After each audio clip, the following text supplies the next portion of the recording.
Yo, it's your boy Ryan, Northwest Sports Fanatics, back at you with a new video. Today is Saturday, January 10th, 2026, with your boy Ryan and the Northwest Sports Fanatics. Make sure you guys subscribe to the channel, smash that like button either now or on your way out.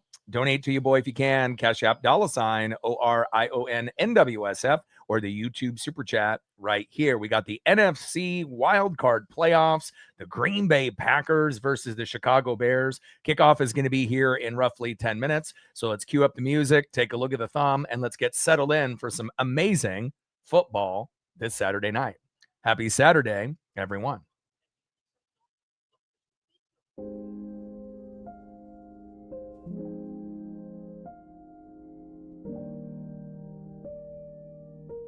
On the thumb, on the left, running back stud Josh Jacobs, and on the right, wide receiver stud for the Bears, DJ Moore. Can't wait to be able to see how this one plays out. We ended up seeing an amazing shootout in game number 1, where most people assumed, the Rams would blow out the Panthers. I'm super proud of how the Panthers played. Even though the game was obviously in Carolina, if it was in Los Angeles, they probably would have gotten blown out. But the fans came alive. And again, Kuechly was there, Cam Newton was there, and it took them all the way down to the last minute of the game, forcing Matthew Stafford's hand, being down by 4, having to throw a touchdown pass, to win, obviously. And, when they had that time left, it kind of felt like they were going to do it, but you just never know. Carolina's defense played pretty well. And again, it's kind of a weird thing for me to say since I'm a Tampa Bay fan and Carolina is my rival, but they made the right choice. And obviously it came up with the tiebreakers, between obviously 3 teams in the NFC South. Because if Tampa Bay would have hosted the playoff game, we would have gotten absolutely obliterated by the Rams. So it was nice to be able to see at least the right team getting into the playoffs, the Panthers, even though I would love, to be able to get in. But again, when we played football in the first 2 months, that Tampa Bay team, I think, would have done well. But in the last 2 months, we were one of the worst teams in football. We couldn't stop a nosebleed. So I was very proud of what I saw out of Bryce Young, and especially the defense there for Carolina, even though they did give up, 30 plus points. Let's be real. We all thought that was going to be a blowout, and the Panthers, showed a lot of guts and a lot of heart and a lot of moxie. And again, I'm definitely excited to be able to see where that rivalry will go, with the Saints and the Falcons and the Buccaneers and the Panthers. And even though they lost, they should be able to hang their head high that you took a team that potentially could be one of the top teams in the NFC to make the Super Bowl, and you only ended up losing by 3. And if, again, you didn't end up going against a quarterback like Matthew Stafford, maybe you would have ended up winning that game. So, congratulations, to the Panthers on their fantastic season, even though it does come to an end. And obviously we know the Rams are moving on, and now we got the Packers and the Bears. Should be a pretty competitive, even matchup here. And it's probably one of the first times in many, many years that the Bears had a better record than the Panthers. Even though Green Bay is favored on the Vegas line by 1.5, if Chicago, can play better defense and win the battle in the trenches, I do believe Chicago will have a chance, to be able to win this game. Most people, including myself, would assume that, Jordan Love is the better quarterback than Caleb Williams. But again, if they run the football effectively, win the battle up front on the O-line and the D-line battle, and especially play the better defensive game, I definitely think the Bears can win this game. But will they? We will find out. Obviously a majority of America, it seems like, is still leaning towards Green Bay. But I do think Chicago can win this game, and I'm definitely excited to see what happens here tonight. TJ in the building, what's good? DX in the building, what's good? Tech in the building, what's good? Let's get it, baby. Daniel in the building, what's good? Otto in the building, what's good? Marine Bean in the building, what's good? And again, pleasantly surprised, with the Panthers' output, making that first game exciting. And now we'll be able to see game number 2, the last game of the night, with Jordan Love, Josh Jacobs, Romeo Doubs. Will that be the trifecta that ends up winning the game today? Or will it be the up-and-coming Chicago Bears with Caleb Williams, DeAndre Swift, and one of my favorite up-and-coming tight ends, Colston Loveland? Can't wait to be able to see how this one plays out. And again, we'll be shooting for 100 likes, 100 on the Dono train. and 5 to 15 subs. Let's get it, baby. Hope everyone had a fantastic early part of their Saturday morning and afternoon.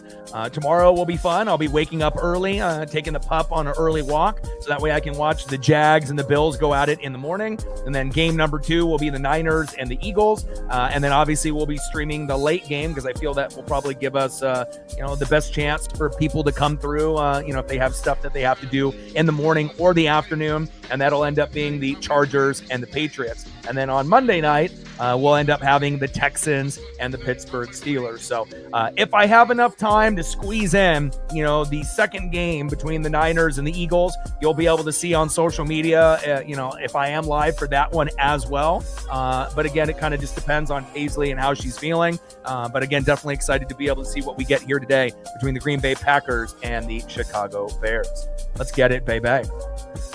Shout out to my boy Brooks Beats with the best beats on YouTube. And we're only probably about 4 minutes away from kickoff based on what I was able to see on the countdown here on Amazon Prime.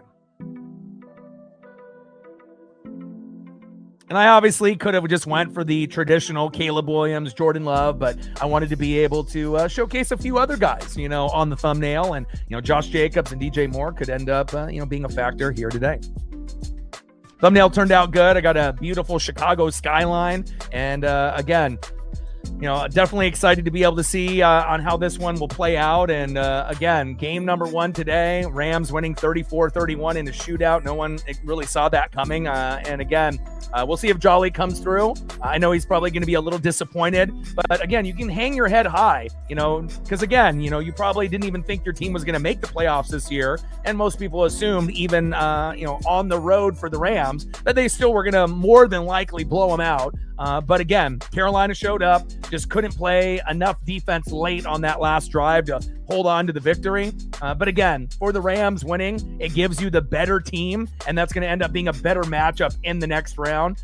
Not to discredit, Carolina whatsoever, but moving forward, we want to be able to see the best teams with the best chances to make must-see TV. And no disrespect to Carolina, obviously the Rams are going to be one of the Super Bowl contenders.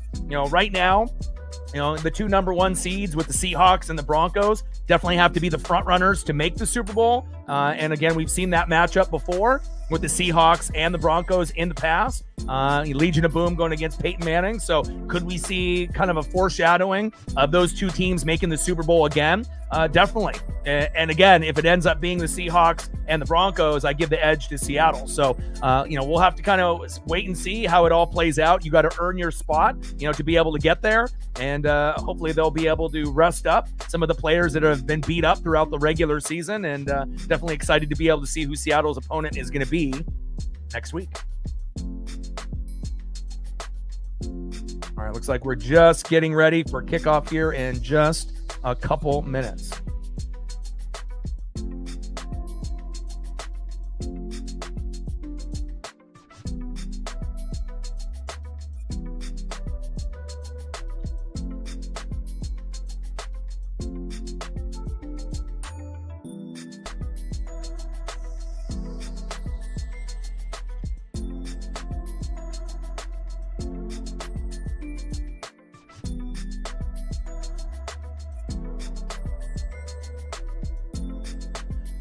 All right, just waiting for all the introductions here to get kind of settled in on Prime.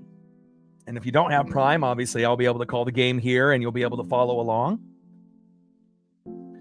And these 2 teams hate each other. There's no doubt about that. Being in the NFC North, again, a very long, history of, just that hate. And again, it's kind of interesting to be able to see, the Bears having the better record. But again, it does show you, if you have an elite coach and an elite play caller like Ben Johnson, you saw what he was able to do with the Detroit Lions over the last few years. He ended up leaving and ended up going to Chicago. In year number 1, Chicago makes the playoffs. And guess what? Detroit sitting at home.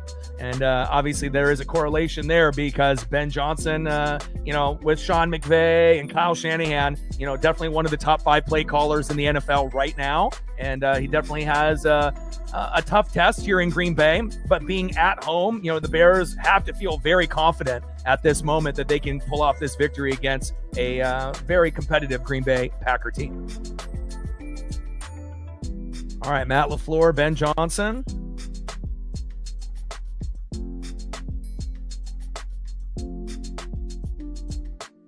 All right, baby.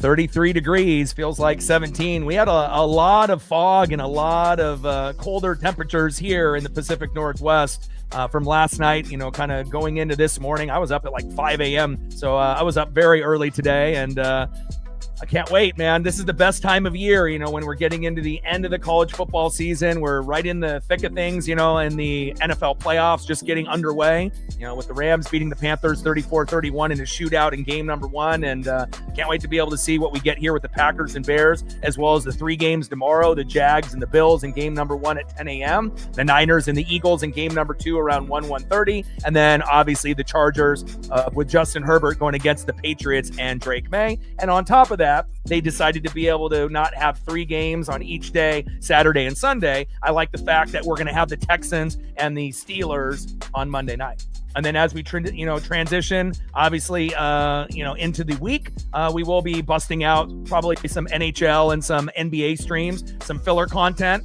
as well, or just maybe some, just kind of, freestyle streams where if we want to talk about Mariners or anything that we want to talk about, moving forward, we're definitely going to have the time between January and February until we get into the regular season, or at least spring training for the Mariners that starts February 20th. All right, here we go. Brandon McManus kicked 60 yards. And a nice 27-yard return from Devin Duvernay. First down and 10 at the Chicago 32.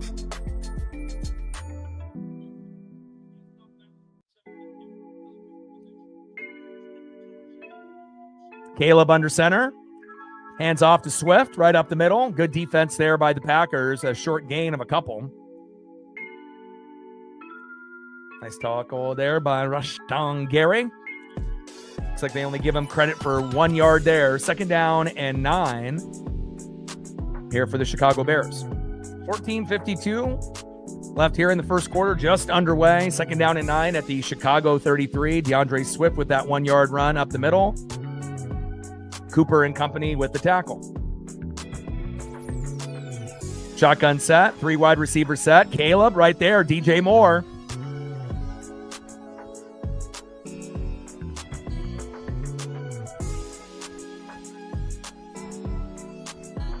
Six-yard pass there from Caleb Williams to DJ Moore. Third down and 3 at the Chicago 39. No points on the last 9 opening drives for Chicago, and they're going to try to change that here tonight.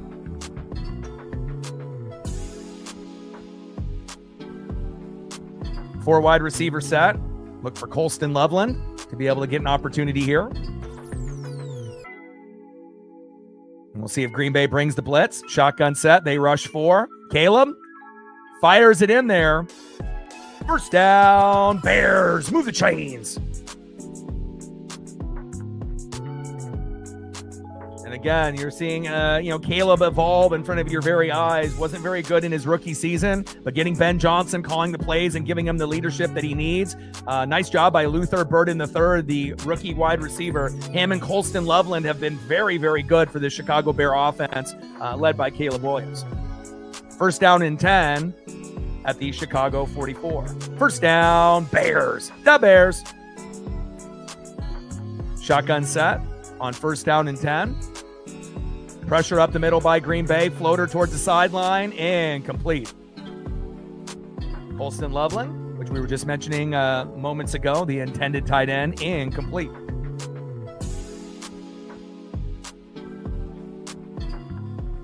Like, sub, donate, comment, share. If you haven't smashed that like button yet, please do. Help us get to 100 likes, 100 on that dono train. And 5 to 15 subs. Let's get it, baby. Man in motion on 2nd down and 10. Hand off to DeAndre Swift. And a good disciplined defense by the Green Bay Packers there. A short gain. Gain of 2 by Swift. 3rd down and 8 here for the Chicago Bears and Ben Johnson.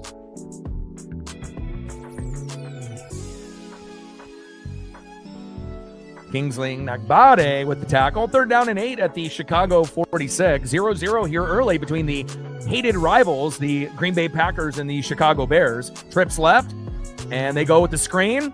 There we go. Go, Luther. Yes. 1st down, Bears. Move the chains. Let's go. Da Bears.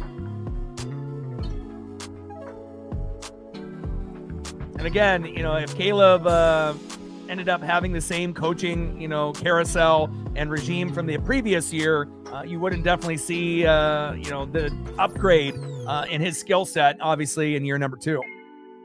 Nice 12-yard pass by Caleb Williams to Luther Burden III. 1st down, Chicago. Caleb under center, hands off. Nice run there by DeAndre Swift.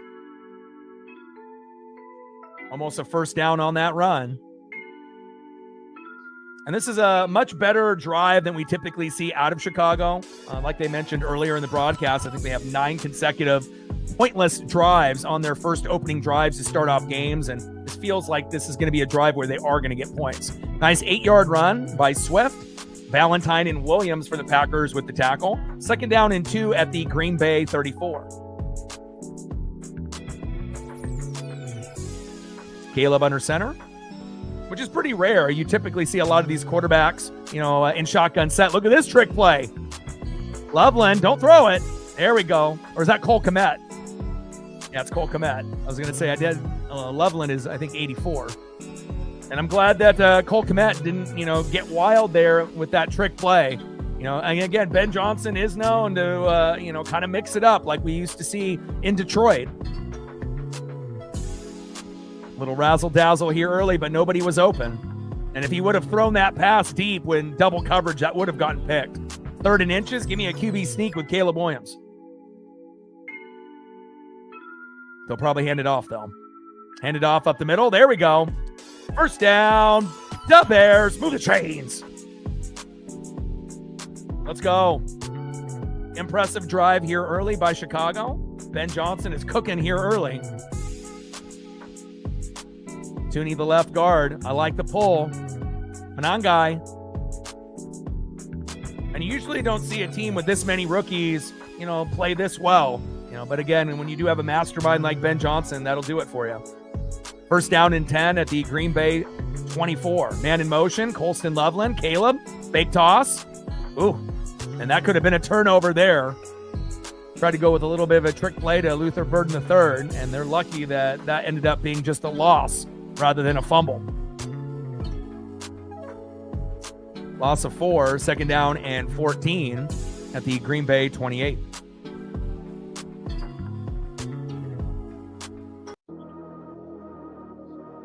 Shout out to my boy Brooks Beats with the best beats on YouTube. 0-0 here early in the 1st quarter between the Packers and the Bears. 2nd down and 14 at the Green Bay 28. 3 wide receiver set. Man in motion, DJ Moore. Hand off up the middle. And minimal gain there for Chicago. Lucas Van Ness there with the tackle. Gain of 2. 3rd down and 12 at the Green Bay 26.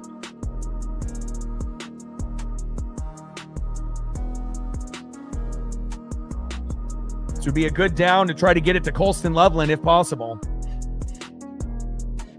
3rd down and 12 at the Green Bay 26. 4 wide receiver set. Empty backfield for Caleb Williams. Shotgun set. Pressure up the middle. Caleb. Nice catch. Let's go. 1st down, Bears. Let's go. DJ Moore. Move the chains. Huge play. And if that was Caleb in his rookie year, no way in hell he makes that play. And again, you definitely have been able to see his confidence rise with the addition of Ben Johnson. Great job, Caleb. 1st down and 10. Under center, Caleb looking, and decides to go to the back of the end zone. and throws it away. Rome Odunze from the Huskies there, the intended wide receiver. Jolly in the building. What's good? I was just talking about how impressed I was on how you guys played. You can't be butthurt as much. I know that, obviously losing is losing, but to be able to put up 31 and only lose by 3, dude, congratulations for putting the NFC South on the map and playing, much better than anybody anticipated. Bang, bang. $5 holla, 95 to go on the Dono train. And up the middle, minimal gain there for the Bears.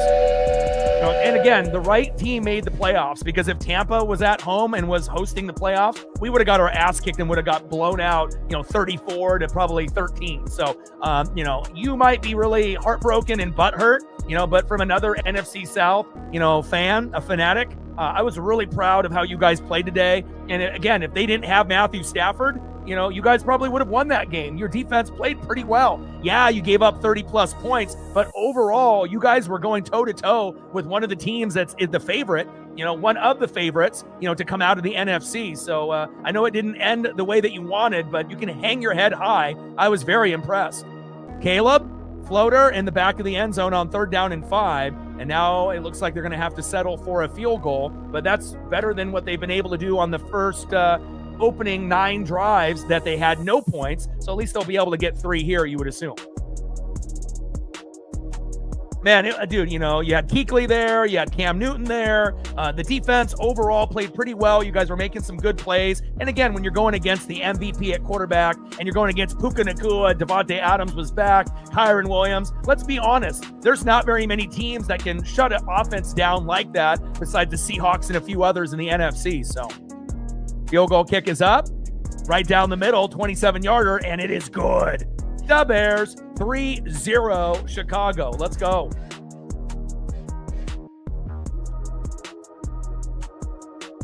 And again, the right team made it. If the Saints or the Falcons or the Buccaneers ended up making it, it would have just been an ugly, ugly game, like Indiana beating the shit out of the Oregon Ducks yesterday, right? So, again, you definitely opened a lot of eyes. And I think that, we still need Bryce, to keep, going in the right direction. But if you look at where he was, in his, first year, and then to where he has been developing, and obviously changing coaches pretty often and coordinators doesn't help, but get a few more offensive line pieces, a little bit more depth, at running back, wide receiver, and tight end, and keep adding pieces to that defense.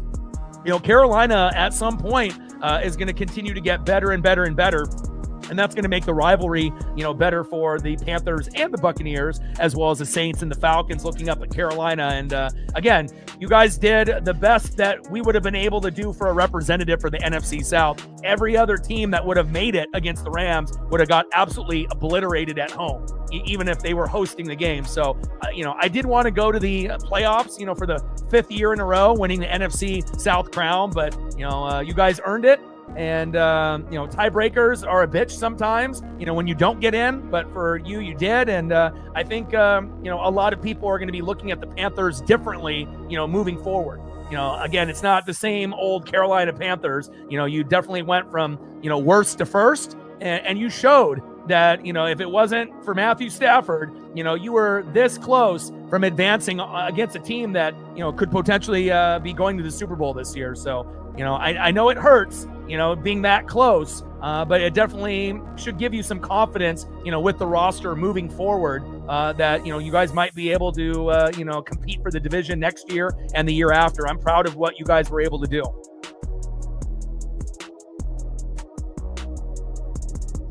They were, man. Crowd was incredible. There's no doubt about that.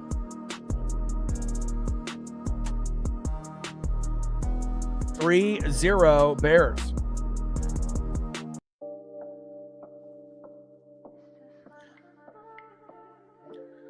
And I know, as fans, a loss is a loss and a win is a win. Even if you end up, losing by 1 or 2 or 3, it's still a loss. And we all realize that. We're all fans. We get it. But again, it's much better than you losing 34-3, and imagine how you would be feeling then. So, again, when you're that close, it hurts a little bit more because you actually had a chance to, beat a team as good as the Rams. But it definitely, it'll give you some faith going into next year and beyond with Bryce Young. Nice tackle there. Flags come out here at the end of the play. Things getting a little chippy between the Bears and the Packers.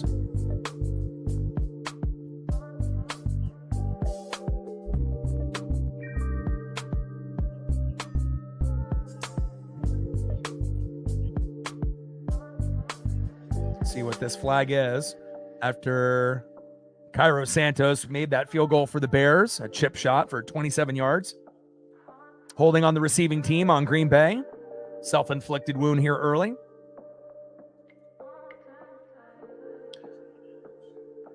So we had a good first drive with Caleb Williams, DeAndre Swift, and Colston Loveland. Now we'll be able to see if Jordan Love can get the job done here on the road with Josh Jacobs and Romeo Doubs. First down and 10 at the Green Bay 12.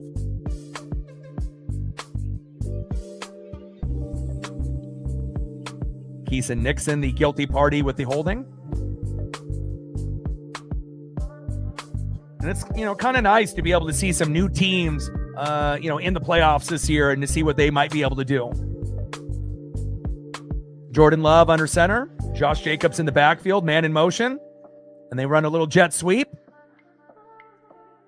And a nice play call there from the Packers. First down, Green Bay. Move the chains.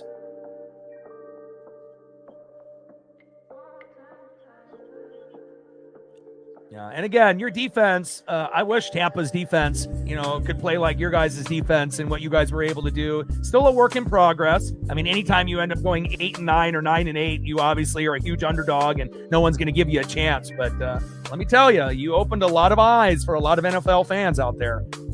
Jaden Reed with that 14-yard jet sweep. First down, Packers. Shotgun set. 3 wide receiver set. Bears bring a blitz. Love. And passes drop. What happened to my hands? Jalen Johnson with the great coverage.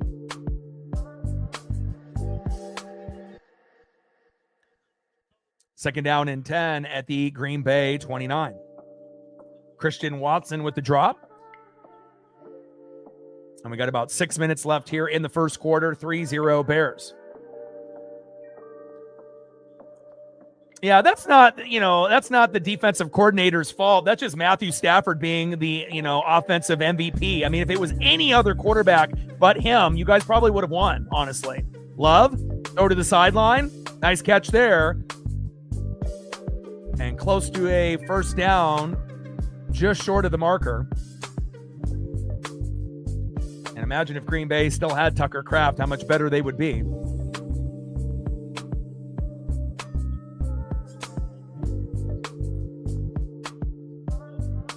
A nice catch there by Luke Musgrave, the other tight end, for 9 yards. Third down and 1 at the Green Bay 38.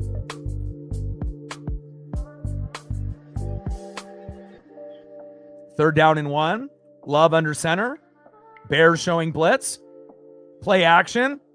Love looking, going deep. He's got a man. Big catch. Romeo Doubs. First down. Packers. Move the chains.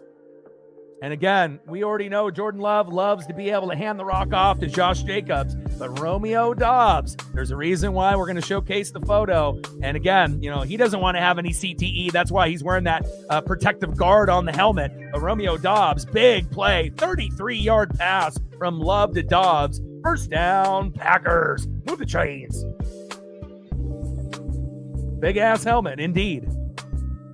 Normally, you see offensive linemen typically wear them, not usually, running backs or wide receivers, or tight ends. But there are a few that have experimented. And a little toss there to Jacobs, bouncing it to the outside.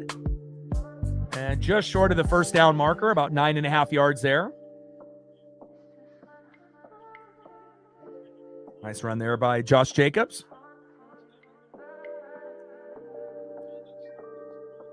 Second down and 1 at the Chicago 20. And the Bears have to be very strategic on when they decide to blitz, Jordan Love, because he does have a cannon and he does have a lot of athletic, running backs, wide receivers, and tight ends that can make big plays. Shotgun set. Hand off there to Jacobs. First down, Packers. Move the chains. And And Chicago's defense is going to have to step up. Otherwise, it's going to be 7-3 instead of 3-3 here in just a moment.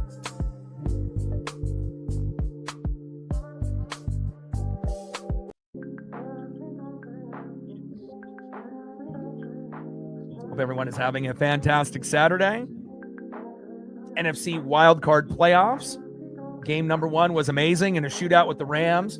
Barely squeaking out a win, 34-31 over the Panthers. Very proud of the NFC South showing up in Carolina.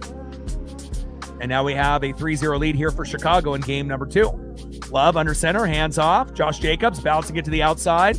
And Chicago, you've got to wrap up.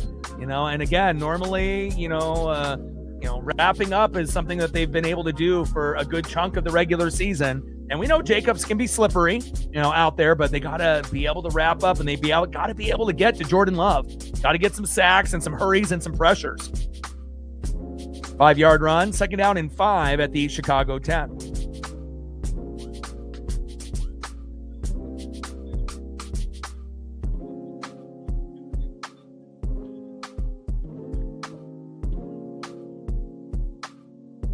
Shotgun set, Love, little screen pass. And Reed is there and pushed out of bounds, minimal gain. There we go. And now we'll see if Chicago ends up bringing a blitz here on 3rd down, or if they end up going man or soft zone. But you don't want to be playing on your heels against Green Bay because they'll punch it in. 3rd down and 2 at the Chicago 7. Let's see if this Bear defense, the Bears, if they can hold Green Bay to a field goal. Got to get to the quarterback. Got to make him uncomfortable. It was supposed to be a snow game, but I guess the weather shifted this morning. But they were talking about it a couple days ago that it was supposed to be a snow game. But little play action bootleg, touchdown, Packers. Christian Watson makes up for the drop earlier in the quarter, and a nice play action bootleg there from Love to Christian Watson. 6-3 Packers. Yeah, and I think the game would have been better if we had snow. Snow games are incredible. And I am kind of a little disappointed that we don't have a snow game, but you know how the weather is. They say it's going to be raining or snowing, and then it ends up being clear. So, weather can shift very quickly. Great play call there by LaFleur and company. Extra point is here on the way.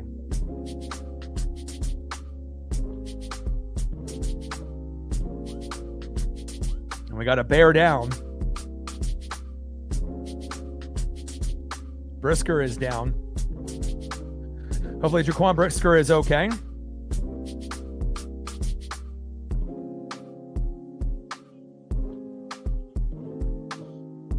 Him and Byard have been very, very good. Obviously, in the interception game in 2025, 2026.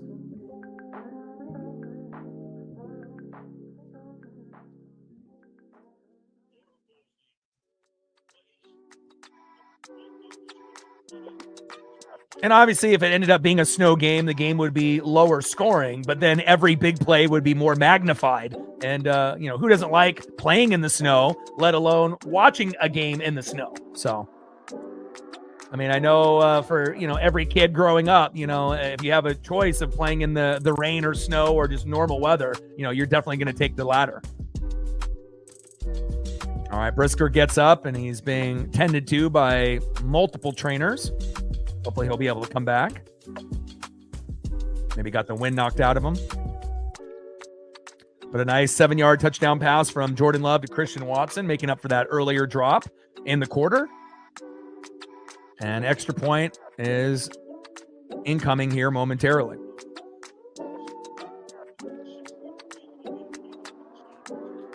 And hopefully we'll have at least one snow game in the playoffs, before it's all said and done. McManus, kick is up, right down the middle, and it is good. 7-3 Packers.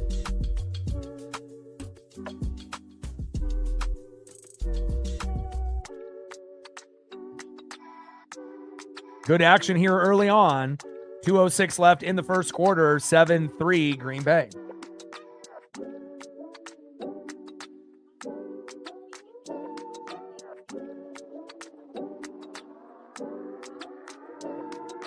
Next up, Caleb Williams on his second drive. We'll see what he can do.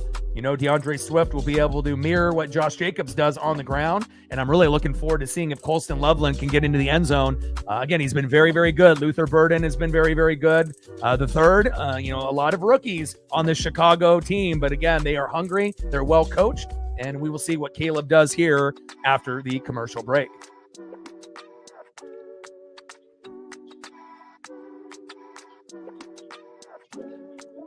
Showtime in the building. What's good? Well, yeah, Dante Moore ain't ready, So, I mean, if he goes to the draft, I mean, he's definitely not getting picked in the, number 2 spot after Fernando Mendoza. Mendoza looks like he's ready for the NFL, but going to kind of a shitty organization with, questionable ownership. And, obviously they fired Chip Kelly, fired Pete Carroll. You got Brock Bowers and you got Ashton Genty, right? And you got Colton Miller on the line. And then you have Max Crosby, but he's kind of disgruntled. But besides that, you don't really have a whole lot. So you still need a lot more. And obviously Mendoza will put butts in the seats for the Raiders. But, it's not like they're going to make the playoffs year one with Mendoza. Again, they had a lot of seniors and a lot of guys that had a lot of experience. And, I don't think people realize, in that Duck game, obviously Dante Moore didn't play well starting off with that pick 6. But you also have to realize we actually were playing with running back 3 and 4 and 5 on the depth chart. Our top 2 running backs were injured and out of the game. So again, when you don't have those guys available on top of the turnovers, and again, and there was unexpected fumble, on that De'Aaron Hill, kind of RPO that the football bounced off his shoulder pad. I have never seen that happen all season. It just kind of sucks that every bad thing that possibly could have happened. But again, even if those plays didn't happen, we weren't going to beat that team. If we would have played a good game, we still would have lost, probably by, at the minimum, probably 10. So, you got to salute, the Indiana Hoosiers. I definitely assume that they are going to be able to beat Miami and be the champions of college football. And that'll be the third time, in 3 years where we have a representative with Michigan, Ohio State, and potentially Indiana being champions of college football. Not to say that Miami doesn't have a shot. They do, but again, Indiana just seems like a whole nother beast. I have. Yeah, but unfortunately, that's not going to happen this year. I can think of quite a few teams that I feel a little bit more confident in than the 9-7-1 Green Bay Packers. It would be shocking if they were even able to make it to the NFC Championship game. Hell, they might not even win today against the Chicago Bears. They're going to have to earn it here today. But, there's quite a few teams that I think that I'm a little bit more confident in. Seattle Seahawks, Los Angeles Rams, Philadelphia Eagles, just to name a couple. But you never know. Teams can get hot at times and, go on a run. Handoff up the middle and a 4-yard gain.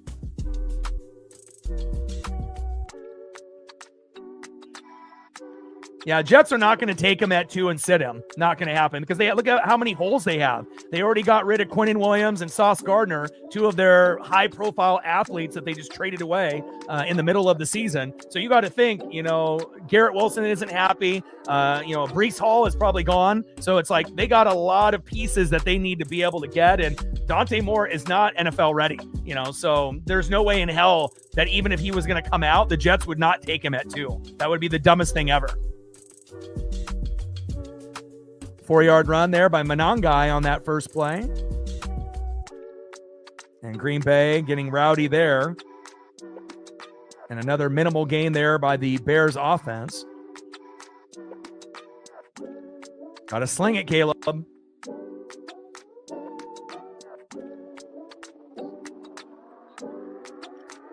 One-yard run by Kyle Monangai. 3rd down and 5 at the Chicago 35.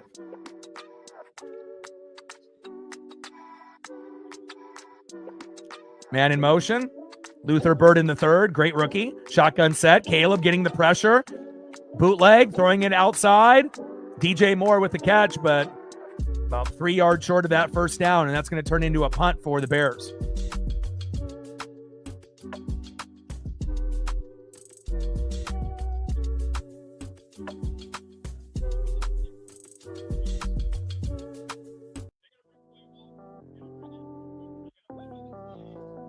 Wow, are they going for it? It's 4th down and 2, unless they're just pretending that they're, trying to go for it here. But why in the hell would you go for it here? Maybe you're just trying to draw them off sides to get a freebie. Oh, they did have a guy jump. All right. I was going to say that, I love me some Ben Johnson, and I love, coaches and coordinators sometimes that, get a little aggressive, but it has to be the right time in the right place. And that was just trying to draw them off sides. And that's the end of the first quarter. 7-3 Packers.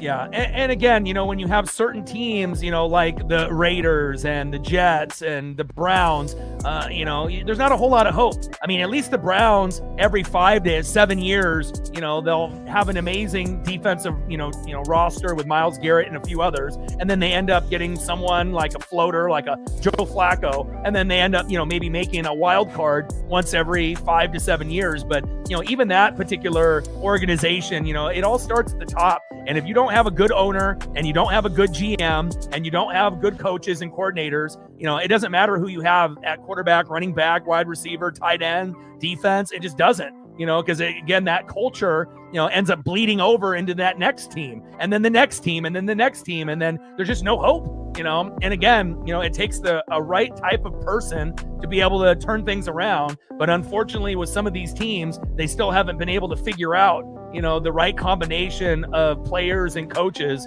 And, I don't know if we'll ever see, a competitive Raider or Jet team in the near future. But obviously, the league will be better if those teams can get better. But, again, they've had a lot of failed opportunities. And again, it's a what have you done for me lately type of league. And obviously with the Raiders, they hired Pete Carroll, they hired Chip Kelly, and then they gave him the boot in year 1. And again, you have to be able to give certain coaches and coordinators time to be able to build it. Like, what did the Raiders think? Did they think that all of a sudden, by hiring Pete Carroll and Chip Kelly, that all of a sudden that they were going to make a wild card and win 10 wins in year 1? Get real. When you don't have the options and you don't have the weapons, I do like Brock Bowers. I do like Ashton Genty, and then they're going to get Fernando Mendoza. And I love Max Crosby, the best player on the team, come to Tampa Bay. He would make a great Tampa Bay Buccaneer, let me tell you. But you have to give certain, people time. And when you have these, certain organizations that aren't the brightest, those are the type of decisions that you see, Like, why did you even hire Pete and Chip in the first place if you're only were going to give them 1 year? Doesn't make any sense. So, we'll see what happens next year with them. But at least they'll be able to put more butts in the seats, by getting Fernando Mendoza in the draft. But again, Fernando is good because the offensive line is amazing for Indiana. When he goes to the Raiders, it's not going to be the same. So, what we saw for him being a Heisman winner, in the college game, it's going to be a rough outing for him, as a rookie next year. Will he splash and make a few plays and win a few games? Yes, but he's in for a rude awakening when he joins that roster next year. 4th down and 2. I can't believe they're going for it. What are they doing here? Shotgun set, man in motion. Packers only rushing 4. Caleb, wide open. Wow. First down, Bears, DJ Moore. Move the chains. Let's go. Yeah, 0 interceptions for the whole season. That's just fucking insane. And again, a gutsy call here by Ben Johnson, but he knows that he's going to have to pick his spots and be a little aggressive against this Green Bay team. And that time it doesn't backfire. Nice job by Caleb Williams to DJ Moore, 18 yards. First down, the Bears. Handoff up the middle, bouncing it to the outside. And DeAndre Swift with a gain of a few.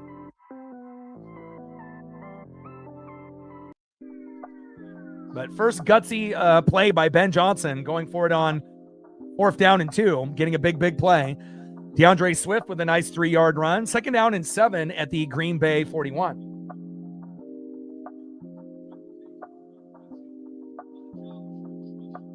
Shotgun set, halfback toss, fake, back to DJ Moore, and damn it, he slipped. That could have ended up being a little bit bigger of a play, potentially a first down if he doesn't slip. And now it's going to be 3rd down, and let's see where they mark the football here. I believe he only gained 1. 3rd down and 6 at the Green Bay 40. They got to get my boy, Colston Loveland, the rock.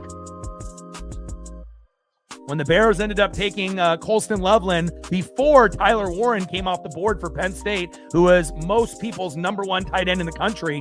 Again, a lot of people were scratching their head, but Ben Johnson knew exactly what he was doing. Loveland, a little bit better of a blocker. And again, we know that Tyler Warren can catch the football, but again, the Bears need, as many blockers as they can get on that offensive line. And on 3rd down and 7, a big stuff there by the Green Bay Packers. And now it's 4th down again for Ben Johnson and the Bears.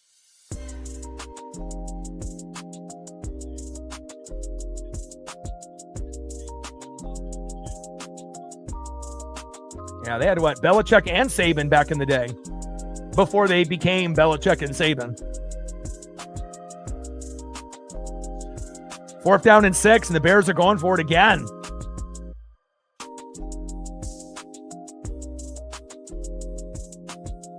Shotgun set. Packers bring in blitz. Caleb steps up. Wide open. Kicked. Oh, terrible throw there. And let's see if that very close on hitting the turf there. But Caleb, what are you doing right there? Not even close to the wide receiver. Should have went to Colston Loveland. And now going for it on 4th down backfires. Probably should have taken that deep field goal. And they decide to go for it there, and Luther Burden III was nowhere near that football. Come on, Caleb.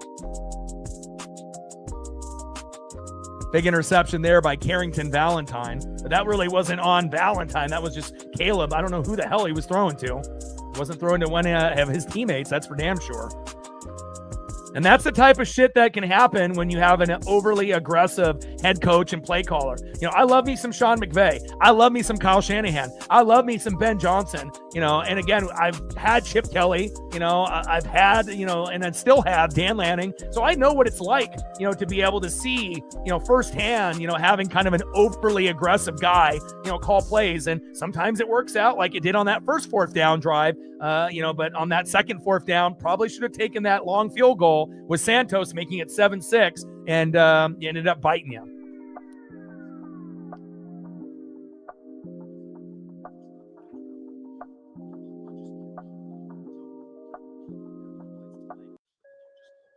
Like, sub, donate, comment, share. If you haven't smashed that like button yet, please do. Help us get to 100 likes, 100 on that dono train.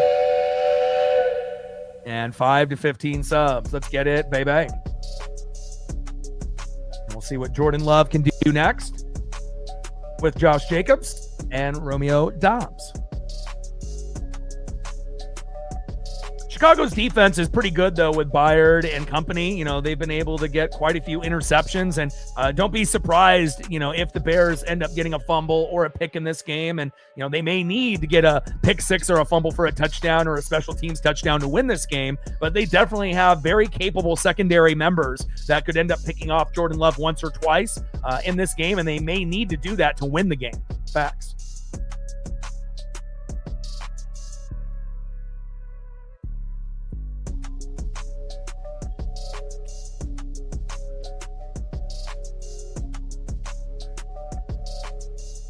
Fallout, good show.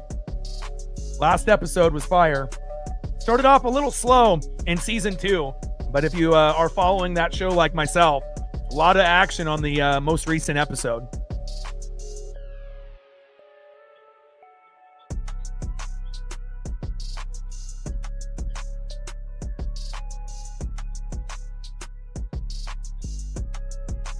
Jordan Love under center, man in motion. Hand off to Josh Jacobs, breaks a tackle, and breaks another, leans forward and gets, it looks like about 7 or 8 yards on 1st down. Nice aggressive run there by Josh Jacobs.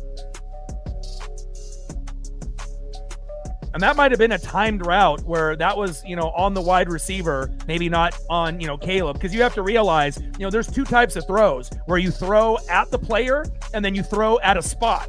And so if the player doesn't run the right route or they quit on the route, then that's going to turn into an interception or an incompletion. So, that looked like a timed route where, maybe the wide receiver just quit or slipped. So handoff up the middle.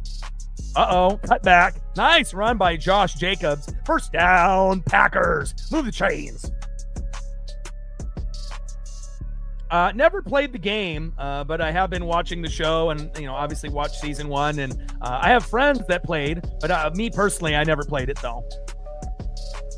Nice 13-yard run there by Josh Jacobs. And obviously a lot of the fall lineup is back. So if you're, kind of been anticipating watching certain shows, on all the major networks, everything is back. 911, 911 Nashville, Law and Order SVU, St. Dennis Medical, all of these shows, comedies, and dramas that, you have been waiting on to come back. They obviously have finally come back from the fall, early winter, spring lineup.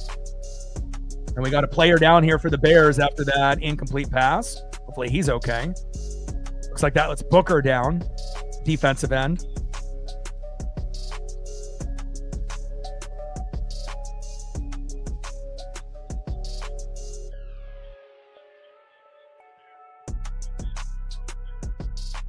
Yeah.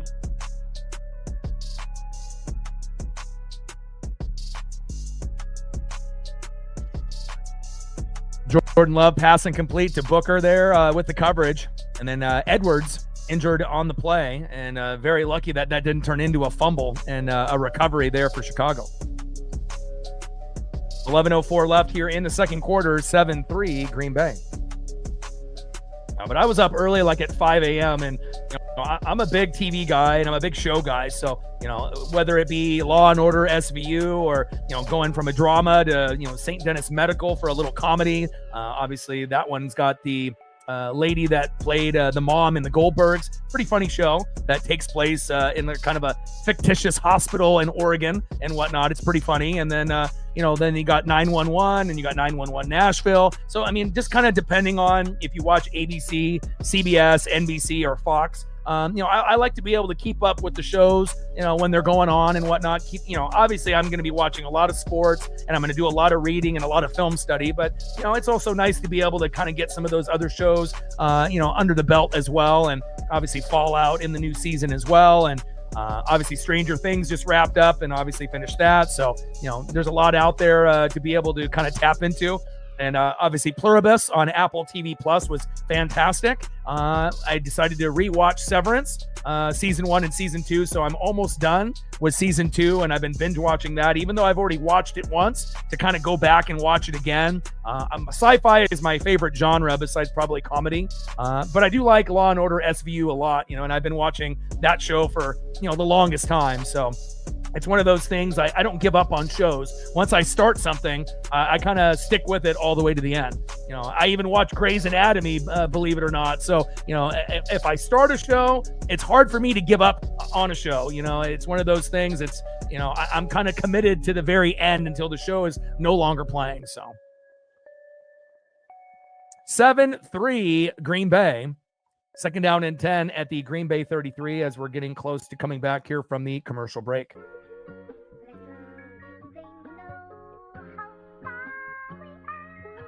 Oh, wow. They're going to get the card out. Holy cow.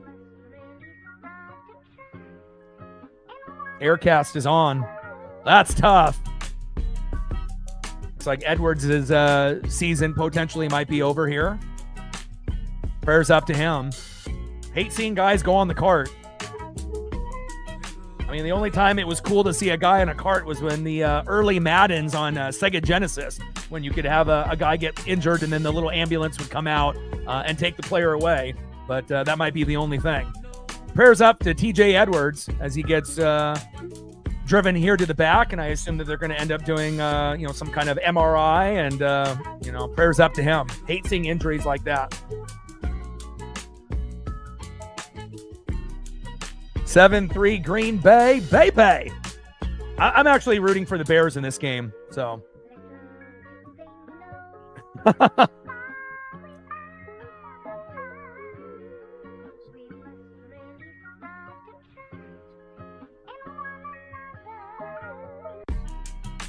So him and Watson just kind of collided, but to be able to mean, did it like break his leg or did he tear something right there? That's kind of a weird way to get injured when someone like clips you as they run by, especially when it was a kind of a lighter wide receiver, but hopefully he's okay.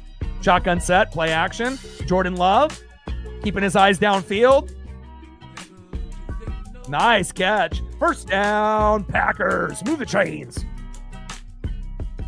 Yeah, I don't know. For me personally, like I don't really hate, any teams in really any sport. There's teams that I dislike, like being a Mariner fan, I dislike the Astros. And there's a few others, but that's probably like the main one. And then in the NFL, I think the team that kind of annoys me, is the Green Bay Packers. That, I had a big rivalry, obviously, with them in the Brett Favre, Warren Sapp era. And it's just always been that way for me. So, I respect them. I think that they, always have athletic players. They always have great quarterbacks. They're always, it seems like a good playoff team, but just not my cup of tea. So, and obviously being a Blazer fan, I would say Lakers probably on that side. So, every, sports fan is going to have like that one team that, that they dislike or potentially hate. But I don't hate Green Bay, but I just dislike them. Even though they have the closest thing to Oregon Duck colors in the NFL. Big 36-yard pass from Love to Matthew Golden on that previous play. And now it's second down, and we'll see what the yardage is here after that Wilson run. 3-yard run there by Emmanuel Wilson. Second down and 7 at the Chicago 28.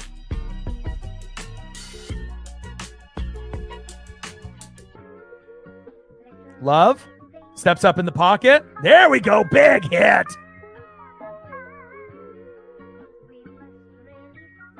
Austin Booker with the big hit there.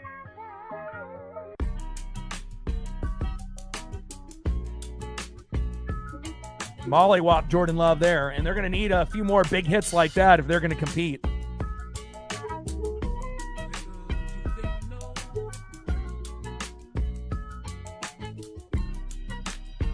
Like they actually credit him with the sack there. It's 12 noon. You know what time it is? Time for a sack lunch. Yum, yum, yum, yum, yum. Third down and 8 at the Chicago 29. Agreed.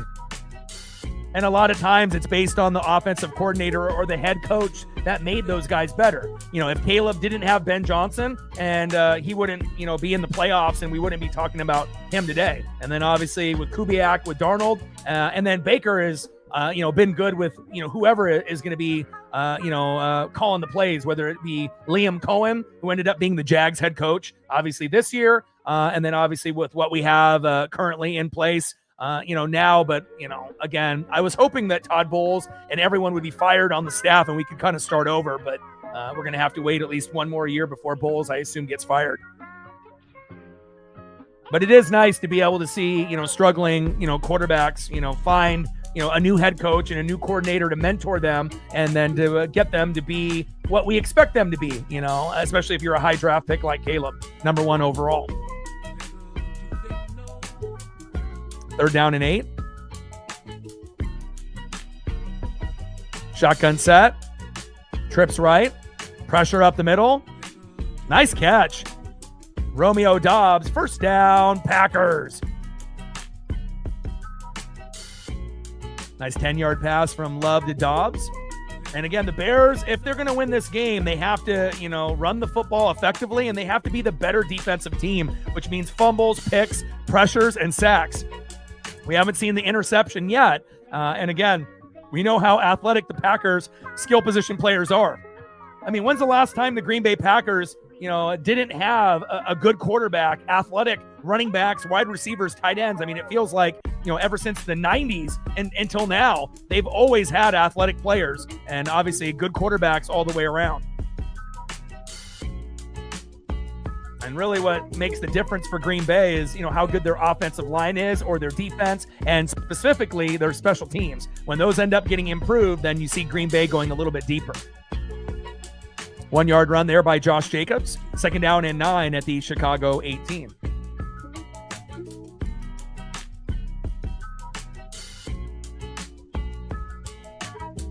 Man in motion. Matthew Golden. Love with the audible at the line of scrimmage. 3 wide receiver set with 1 running back. Hand off to Jacobs. And good defense there. Got to hold Green Bay to field goals.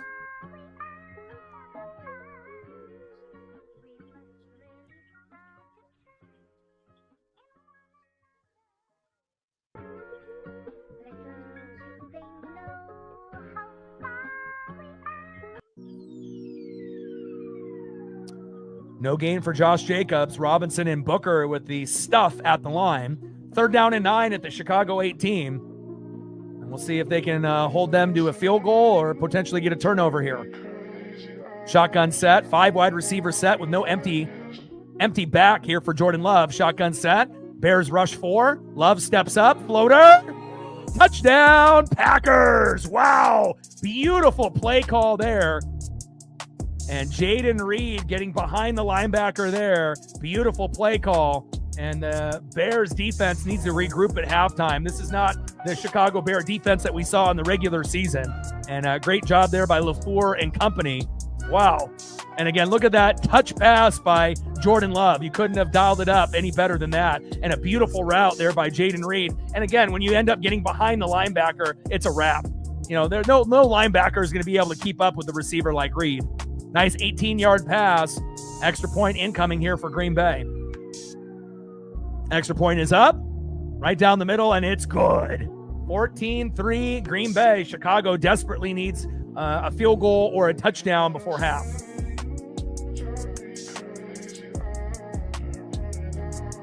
Yeah, fantastic route. But also, I mean, you're trying to juke out a linebacker. You know, it was just a matter of time. You know, it really was the throw that had to be perfect, and it was by Jordan Love. 6:46 left in the second quarter, 14-3 Green Bay. But we're going to end up doing the Chargers and the Patriots tomorrow, Texans and the Steelers on Monday. And then since football is starting to kind of get wrapped up, we're finally going to be jumping into the NHL with the Seattle Kraken. And then I'll be doing NBA games as kind of filler content. And then as we get closer, into February, if some of those spring training games for the Mariners end up being televised, I'll end up doing those. I know the first game for the Mariners is February 20th, but I don't know if it will be televised or not. But definitely looking forward to getting back on the everyday schedule of doing MLB games for the Seattle Mariners. But starting this week, we'll be, and I'm not going to be doing just necessarily just the Blazers for myself, depending on, when they're playing and, who's playing. I'm going to probably end up doing, the Kraken because they're linked to Amazon Prime. That'll be the main team that we'll do for the NHL. But then for the NBA, if the Blazers are on at a certain time and it makes sense, I definitely will be leaning that way. But I'll be kind of leaning towards like the ESPN Prime, highlighted matchups. I know we got like the Spurs and the Thunder coming up in a couple days. So we'll definitely be tapping into that.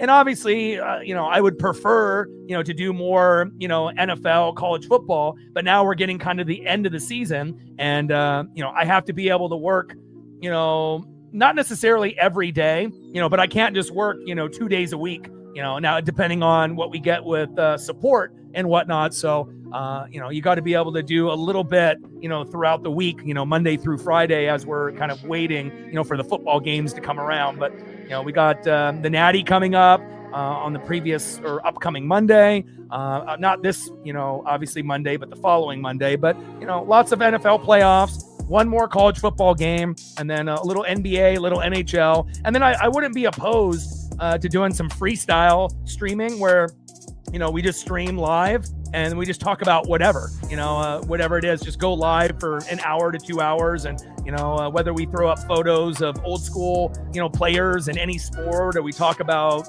wrestling or baseball, basketball, football, hockey. I mean, I'm not really opposed to that either, but it kind of just depends on the support that we can get.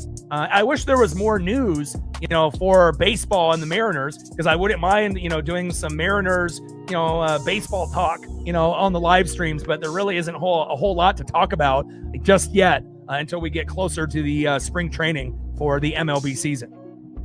Otto with a tour. Appreciate you. Yeah, Jacob, I will be streaming on Monday. Appreciate you. Stacks. Rex with a little Cactus Jack. Bang, bang. $2 holla on the donut train. Appreciate you. Every dollar counts.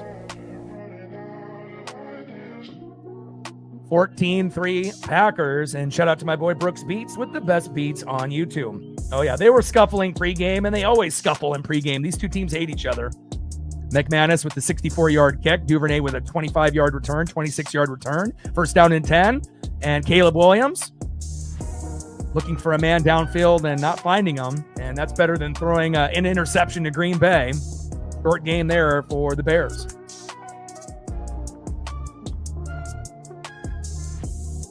But Tuesday, Wednesday, Thursday, Friday, we have to do something. So, we'll start doing some NHL, NBA, and then if we can get enough support to do just kind of a cool freestyle stream where we just talk about random things, I'm definitely open to doing that as well.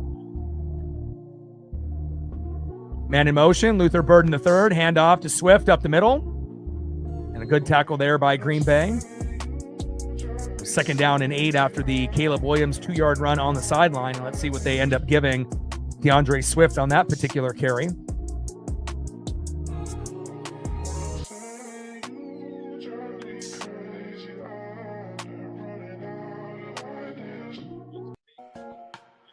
Looks like they give him a 4-yard gain there. Third down and 4 at the Chicago 33. Shotgun set. Man in motion, Luther Burden III. Nope, that's Roma Dunzier. Caleb looking, going to his check down. And he fumbled it. Cole Kmet. Jesus Christ. Got to give it to Colston Loveland, not Cole Kmet. And Bears recover after the fumble. And you may not see Cole Kmet touch the football the rest of the game after that one. First down, Bears. Great defense there by Green Bay. McKinney with the punch out. And Chicago has to be very, very thankful that they ended up recovering that fumble. And then it looks like Green Bay is challenging.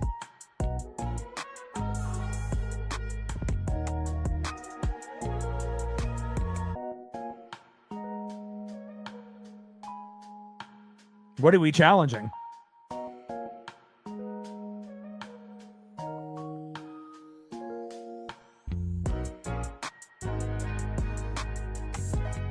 So they're calling it incomplete pass.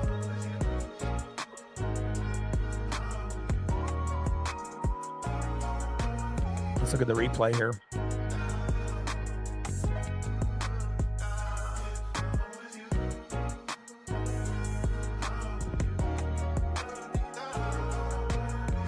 I don't know. When you end up getting these rules, where you have to make a football move and you have to take so many steps, I don't know. I mean, some of them are very, very close. 4th down and 4. And now the Bears are going for it again. And now Green Bay has kind of forced their hand. They have to at this point. Get the ball to Cole Loveland, damn it. I feel like I'm watching Chip Kelly all over again. But again, sometimes it's good when you're aggressive, but, I don't know if, at this point you have to. You're down by 11, but golly. Unless they're just trying to, fool them here and they're going to try to bait them to go off sides to get an automatic first down. This might be a bamboozle type of play where they're just trying to fake them out, but let's see. Man in motion. Shotgun set. High snap for Caleb. And tipped and complete. And that's why you don't fucking go for it on 4th down, idiot. And again, they ended up getting the first 4th down conversion, and now the last 2 or 3 4th down conversions have not converted. And again, now the Bears are looking up at the scoreboard, and it could be potentially 21-3 here in just a moment. Come on, Chicago. You finally make the playoffs as a home team, and you're not playing, up to your potential, to say the very least. And that's on Ben Johnson and Caleb Williams.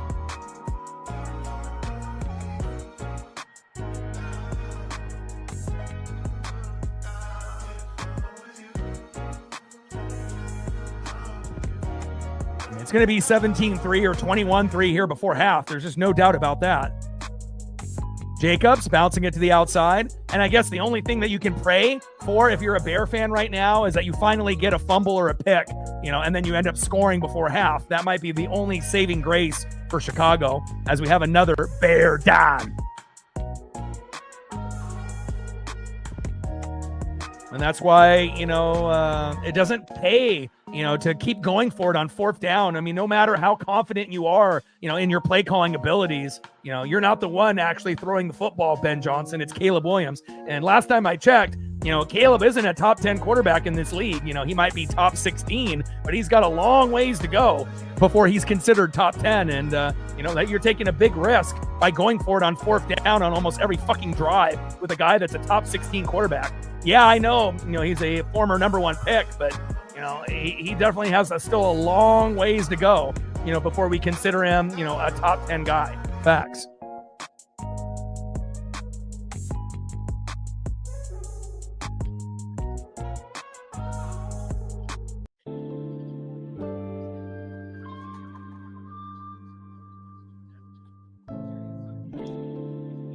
Five minutes left in the second quarter. 14-3 Packers. Another injury by Billings for the Chicago Bears. Hopefully he's okay. And when we come back from the commercial break, it'll be 2nd and 3 at the Chicago 25. And it's just a moment or two where we'll see Jordan Love end up connecting with Josh Jacobs, Romeo Doubs, or one of the other weapons that they have on Green Bay. And, it's going to be 17-3 or 21-3 unless Chicago can end up, getting a turnover that they desperately need. Like, sub, donate, comment, share. If you haven't smashed that like button yet, please do. Help us get to 100 likes, 100 on that dono train. And 5 to 15 subs. Let's get it, baby. Shout out to my boy Brooks Beats with the best beats on YouTube. And we're only 16 subs away from 23,400. So hopefully we'll be able to kind of keep chipping away at that number. Seriously, Dan, maybe even Chip wouldn't have gone for that one either, even though those guys do get pretty aggressive. So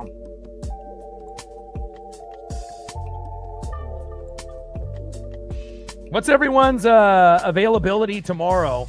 If I was going to end up doing 2 streams tomorrow, are you guys going to be available for the Niners and the Eagles if I were to do that game? I just don't know. Obviously I can do, 2 or 3 in a day, but I just don't want to burn myself out. And I also need to take care of my pup and whatnot. But I don't really know what everyone's schedule is for tomorrow. But, game number 1 obviously will be at 10 a.m. between the Jags and the Bills, which should be a fun game. And then the afternoon game will be the Niners and the Eagles, which I, feel will be a good game. And then obviously we'll be doing the Chargers and the Patriots on the late game. So, and off. And Jacobs just short of the first down marker there. Good defense there by the Bears.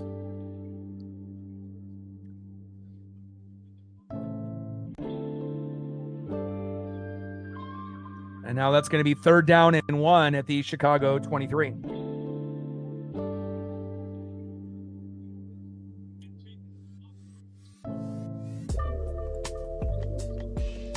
Yeah, I mean, really what it comes down to is, the likes and the views and the donos. If we can get enough of those, I'll push myself, but again, if it's, just going to be kind of, hit or miss, then I got to just be more strategic about it. And a good defensive stop there by the Bears. And now it's going to be 4th down for Green Bay. And obviously we've already seen how aggressive Ben Johnson has been. And you would assume LaFleur will be aggressive. You can go for a QB sneak with Love, get a first down, or hand the ball off to Josh Jacobs and get a first down. So 4th down and 1. Bears need to stop desperately and a turnover. Jordan Love under center, play action. And they go with the fake. Beautiful play call. Down the sideline, jumping into the end zone. Fumble. Touchdown, Packers. Wow. And again, right now, LaFleur is out calling Ben Johnson, and that doesn't usually happen. And we know LaFleur has it in him, to be one of the top 10 play callers in the game. But again, Bears are getting a little overly aggressive, not only on the fourth down calls, but also when they're defending on fourth down and third down.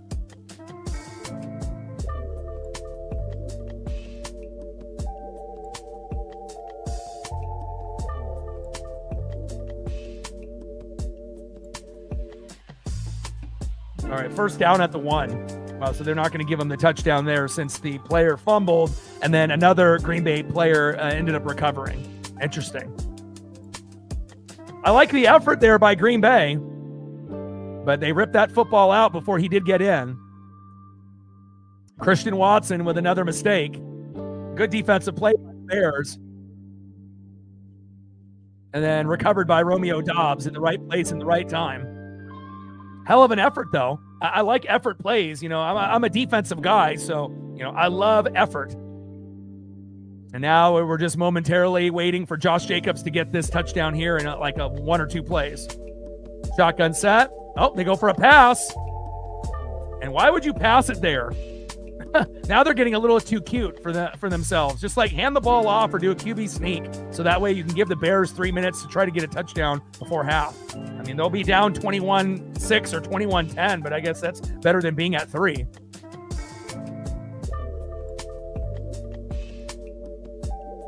They're lucky that didn't turn into an interception there with Doubs fumbling that football. They're lucky that ended up hitting the ground. Shotgun set, 2nd and goal at the 1. Let's hand the ball off to Josh Jacobs, for Christ's sake. There it is. And Jacobs, maybe 6 inches away. 3rd and goal.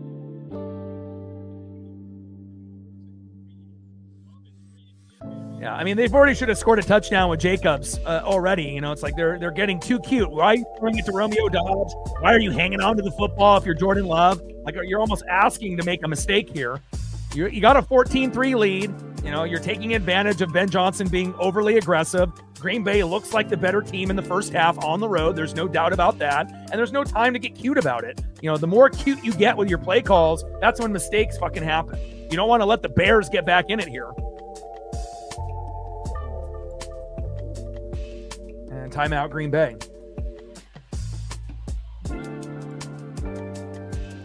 "30-second timeout by the Packers.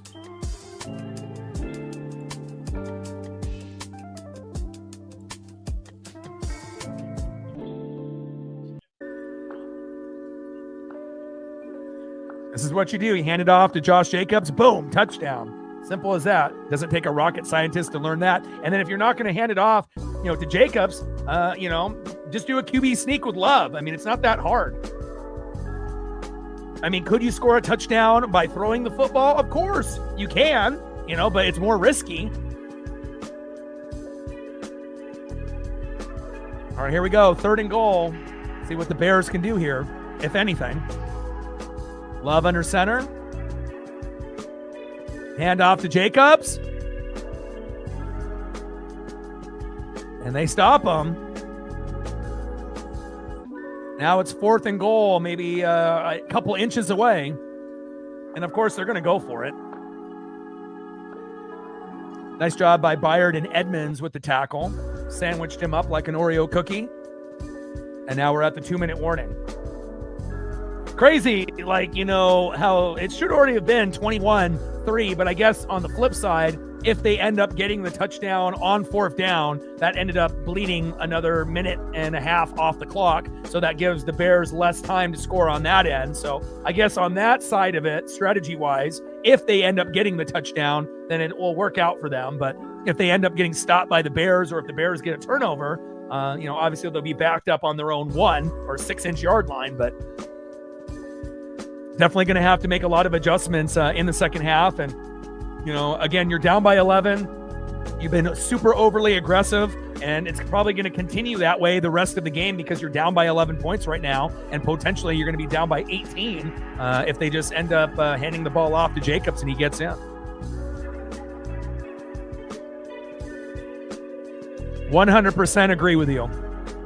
Or, run the QB sneak with Love. What are you afraid of? Is the Green Bay O-line that shitty where you don't believe that Love can't get 6 inches or a yard?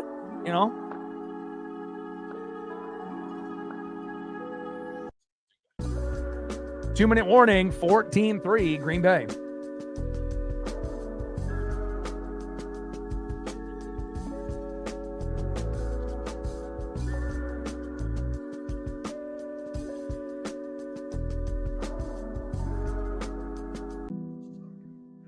Shout out to my boy Brooks Beats with the best beats on YouTube. And I know he's been pumping out a few new beats in 2026, so I'll probably end up getting a few more maybe tonight or tomorrow that we'll be able to debut on the stream in the next few days. I love being able to support my friends that, have dreams and goals. And out of the friend group that I had that when we did phone sales for years and years and years, definitely the most talented friend. And again, I always kind of felt that it was going to be me and him that kind of broke out from the regular traditional 8 to 5, 9 to 5, regular job landscape to be able to pursue our dreams and whatnot. And, I'm very proud of him. He still has a long ways to go, but I love being able to support people, especially when they have talent and they have that drive and that grind. All right, here we go. 4th and goal at the Chicago 1. 2 minutes left here in the second quarter. Let's see if the Bears can come up with a big stop. I mean, best case scenario, they end up punching the football out and getting a fumble recovery, or they get a pick here. Trips left. Man in motion. Shotgun set. They're throwing it on 4th down. Wide open, Romeo Doubs, touchdown, Packers. Terrible defense by the Bears, and I've watched a lot of their games this season. I am shocked on how shitty their defense is playing in the secondary here today. Normally, the defense is the strong suit for the Bears, but they're getting absolutely throttled by LaFleur and his play calling. Again, salute. I might not be a super big fan of the Green Bay Packers, but they are torching that defense and that secondary. Nice job by Jordan Love and Romeo Doubs. Ballsy to throw it on 4th down and 1 at the 1. But again, when you end up getting a great play caller like LaFleur, and taking advantage of some of those weaknesses out there in this particular game, extra point is up and good. And then you got 1:56 left to try to get it to 21-10 for Caleb Williams.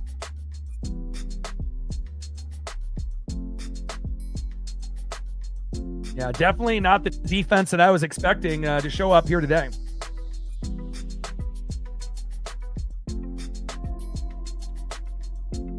Figured that Green Bay would probably have the lead, in the first half, but I thought the game would be a little bit closer. Honestly, I thought it would be like 14-10, 17-10, something like that, where, the Packers have like a, 3 to 7 point lead. I did not anticipate, them being up by 18, and we'll have to kind of wait and see how it all plays out. Yeah, I didn't think it was going to be bad, and I knew that it was going to be closer than people thought because you guys were at home. But if you guys were on the road, you guys probably would have got throttled, just like Tampa would have if we would have went to Los Angeles. If you guys would have went there and you guys were the road team, then you guys probably would have ended up losing 34 to 17, something like that. But you guys definitely played much better, than expected, fed off the crowd. And it definitely didn't hurt, having Kuechly and Cam Newton and some of the old school guys there. The crowd definitely played a big factor. And Carolina was jumping, and it was a great atmosphere, no doubt. All right, Chicago, let's kind of make this a game now. We don't want this to turn into the Indiana-Oregon game. I already had to go through that last night. I want to see some competitive football, baby. Green Bay with the kick. And that's going to be a touchback there for Chicago.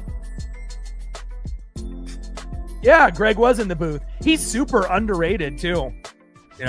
He's better than Tom Brady in the booth, but obviously Tom Brady is Tom Brady, and he was the one that ended up getting the demotion when it was Burkhardt and Olsen. They actually had good chemistry.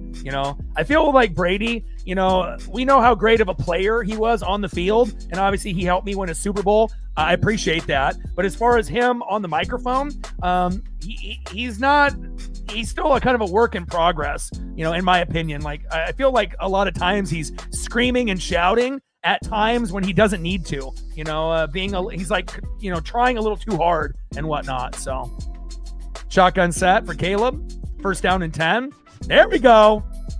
Colston Loveland, baby. First down, Bears. Keep going to Colston Loveland. 2-2 Kraken. Let's go, baby.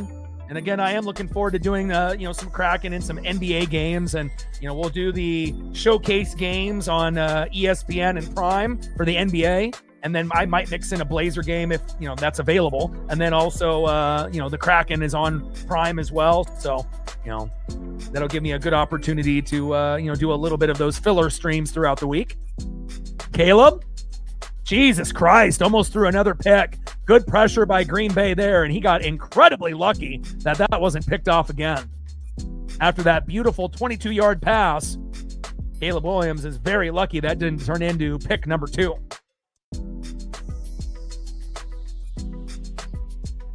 Yeah, I like Greg. Greg is, very intelligent, and it kind of just depends on the voices you like. Like, I'm a Gus Johnson, Joel Klatt guy. I liked Madden and Summerall back when I was a kid. There's a certain type of voice, usually it was like the old school grandpa, type of guys like Keith Jackson doing Pac-10 games. And, there's certain type of, voices that I would like. But, Jim Nantz and Tony Romo are better than the Fox group. CBS and whatnot. And I do like Al Michaels. I do like Kirk Herbstreit, so there's a few guys, but, not really the biggest fan of, Joe Buck and Aikman. I feel Joe Buck is more of a baseball guy. He's got more of a baseball voice in my opinion, but they're not terrible, but they're not great either. Like on a scale of 1 to 10, Joe Buck and Aikman are like a fucking 7. It's not like, Chris Collinsworth, thank God, but it ain't good. It's just kind of average. Caleb, running towards that sideline and decides to slide. Smart move there. Hopefully he didn't injure himself.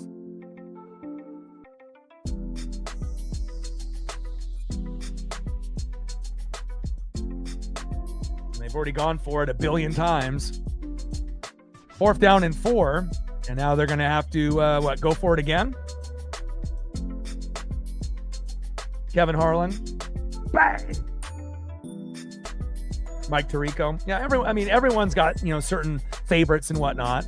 And then obviously when I, would watch baseball, Dave Niehaus for the Mariners back in the day, Vince Scully for the Dodgers, the best storyteller out of any announcer of all time, rest in peace for both of those guys. Harry Carey for the Cubs. Like, it just kind of depends on how old you are and, what you like to listen to. And timeout, Green Bay.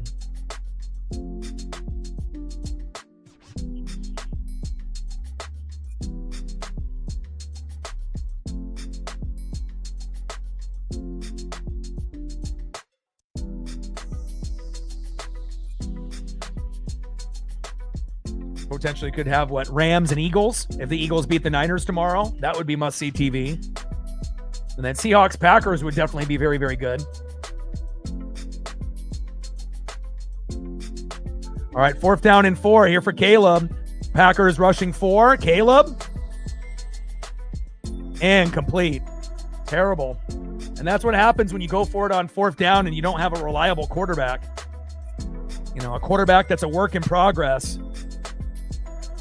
It kind of stinks, It's like when you play so good in the regular season, 11-6 record, 6-2 at home, and then you play shitty in the playoffs. Oregon had 2 good games against JMU and Texas Tech, and then shit the bed against Indiana. And again, I feel like the Bears are fumbling a big opportunity. But again, it's not only on Caleb Williams, it's on Ben Johnson. And, this version of the Bears, I have not seen this version of the Bears in a long time.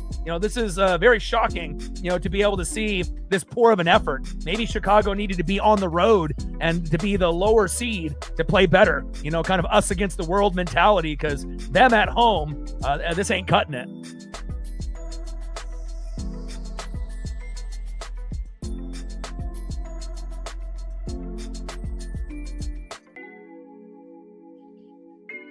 But plus, if the Packers win and they go against Seattle, that'll be a better matchup anyways.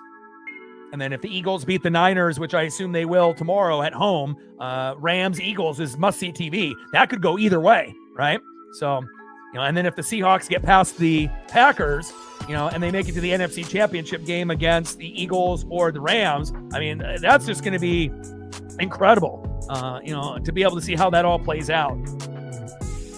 NFC seems like the deeper, conference. But again, you got the Broncos on the bye, and you still got the Patriots and the Texans and the Bills. That could end up doing something. I think the only teams that we can say for sure are not going to the Super Bowl are going to be the Steelers and the Chargers.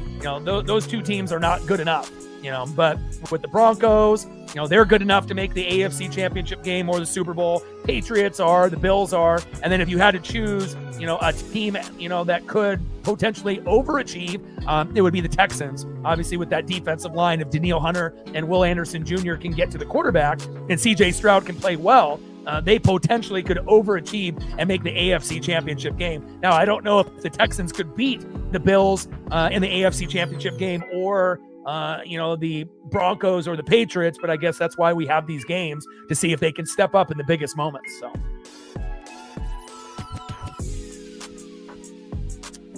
first down and 10 at the Green Bay 37. And, every single thing that the Bears needed to do to win this game, they're not doing it. They're not running the football effectively. They're not, playing good defense. And obviously the play calling and Caleb and, Ben Johnson, they're not on the same page. Shotgun set on first down and 10. Love, little screen pass. Nice run. Chicago's defense looks fatigued out there.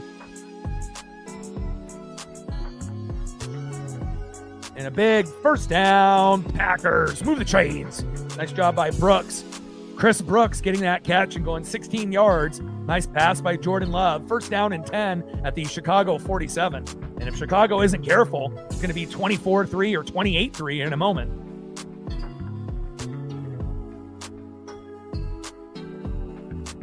I mean, who would have thought that the Panthers would play so much better than the Bears today?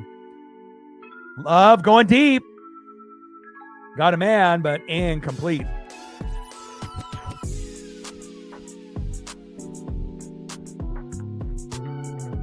19 seconds left.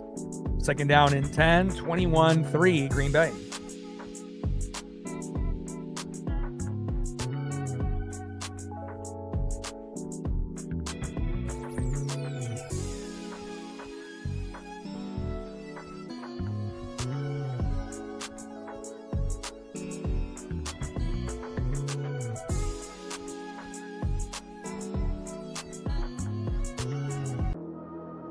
Second down and 10. Love steps up in the pocket. Nobody there. And running for another first down. Chicago's defense, that was going to be the only way they were going to win this game, is if they were going to play as the better team on defense. And I don't know what's going on with Chicago. I mean, they've been on the field a lot, and they've been getting absolutely torched. And it's not just Jordan Love, but it's also LaFleur with the play calling. It's just been absolutely incredible. Nice 11-yard run there by Jordan Love. Tyreek Stevenson trying to chase him down to no avail. First down and 10 at the Chicago 36. I mean, Chicago just looks uninterested, just maybe frustrated with the play calling by Ben Johnson and Caleb Williams, but you don't want that to affect your defense. That side of the ball can still affect the game, but, every single, thing is just not going as planned. And the crowd is completely out of the game as well. I mean, you might as well call this a home game for Green Bay. Jordan Love incomplete. Second down and 10 at the Chicago 36. Yeah, I'm looking forward to battling you guys next year as well. I just really wish that they fired Todd Bowles so that way we could have gotten a new coach.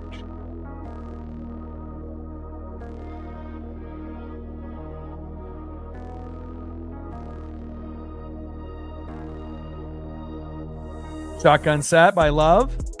And just throws it away, and they're going to get the field goal kicker to come out here and try to make this 24-3. I mean, really, the only saving grace for the Bears is if they block this field goal and run it back for a touchdown. That would be probably the only thing that could help them at this point. And what are the chances of someone blocking a field goal and running it all the way back for a touchdown? Blocking it is one thing, but to be able to block it and run it all the way back for a touchdown, I mean, what's the chances of that happening? Like 1%? Maybe less than 1%.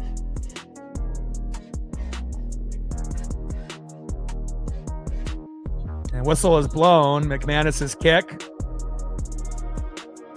would have been good, but whistle was already blown. Timeout Chicago. Try to freeze the kicker here.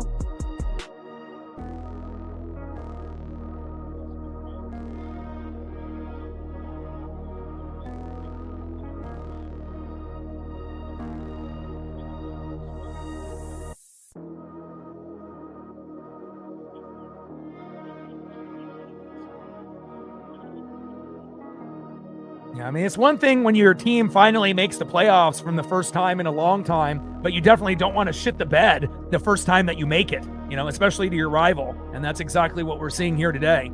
This version of the Chicago Bears, I am not familiar with what I'm seeing here today. It's just, nothing going their way. But you got to give all the credit to Green Bay. They're doing everything that they needed to do to win on the road. McManus, 55-yarder. Kick is up. Look at that leg. No good. Well, at least they got that going for them. McManus with the missed kick wide left, and now they're only down by 18 instead of 21. So I guess that's the one positive I guess you could spin from it. And luckily, halftime is only 12 minutes, so we'll be right back in it in a moment.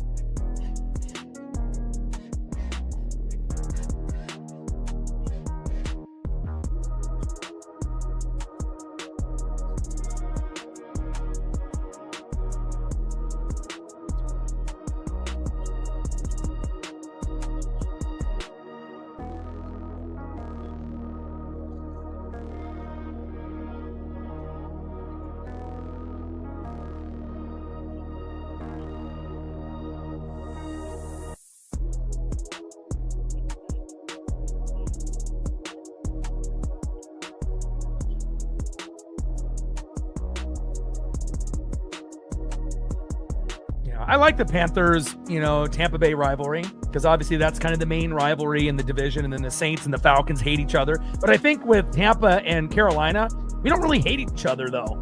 If anything, we'll play each other and we want to beat each other, but I don't think it's really like to the level where we hate each other. I kind of, root for a team like that to have somewhat, of success and whatnot. So it's like, being a Mariner fan, I can't root, for the Astros or the Rangers, or the Angels, but I kind of root for the bottom feeder Athletics to kind of get better, and whatnot. So I think, every, division will have like one team that is a rival, but you kind of root for them to get better and whatnot. So, because we already know the Saints and the Falcons hate each other.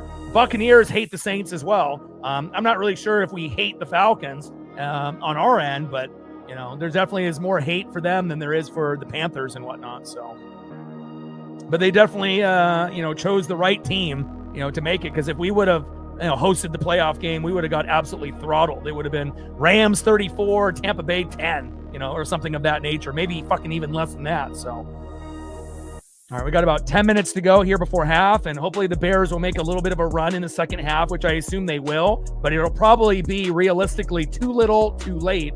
And, Green Bay is, doing everything that they need to do to win this game, running the ball effectively with Jacobs. Great play calling by LaFleur. Jordan Love is flawless, besides maybe that drive on fourth down at the goal line. Defense has played well. And again, when you have an inexperienced quarterback like Caleb Williams, you can't turn the football over and think that you're going to be able to win the game. And, we saw that with Dante Moore, obviously, against Indiana. 3 turnovers in the first half. And, when you end up getting down, 21-7 or 21-3, you're not coming back. You're going to rally, and they're going to be able to score some points. But, at this point, what's the most that the Bears are going to score? 17? And at that point, how many more points are the Packers going to score? At least 10 to 17 more, realistically. So, there'll be a little bit more of an effort, by Chicago in the second half. But, at this point, it's probably going to end up being, 35-17 or 35-13 before this one is over. At least that's what you would assume. So.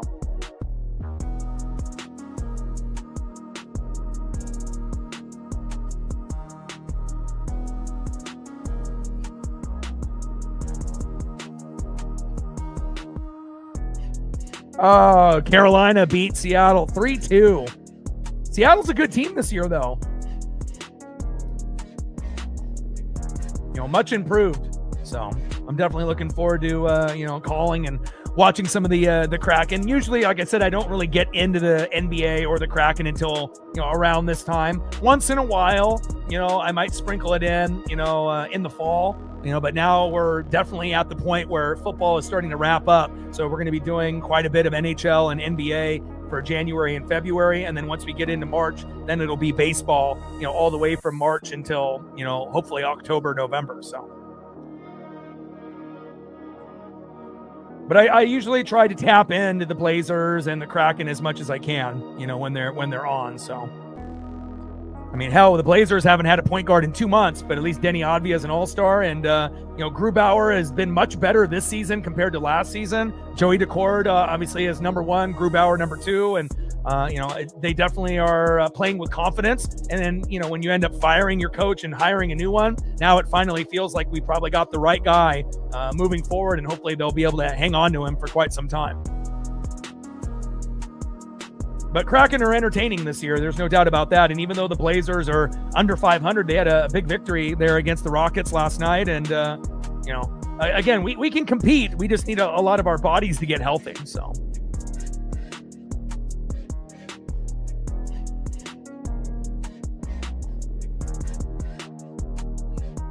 I got about 7 minutes to go. Anything that you want to be able to see photo-wise, Jolly, Otto? We got 7 minutes to go. And for the two people that have showed some love here today so far, let me know if there's anything that you want to be able to showcase on the channel. Doesn't have to be football related. It could be basketball, baseball, football, hockey. It could be music related, car related. That's the thing here. We have a lot of flexibility. If you want to, it could be wrestling.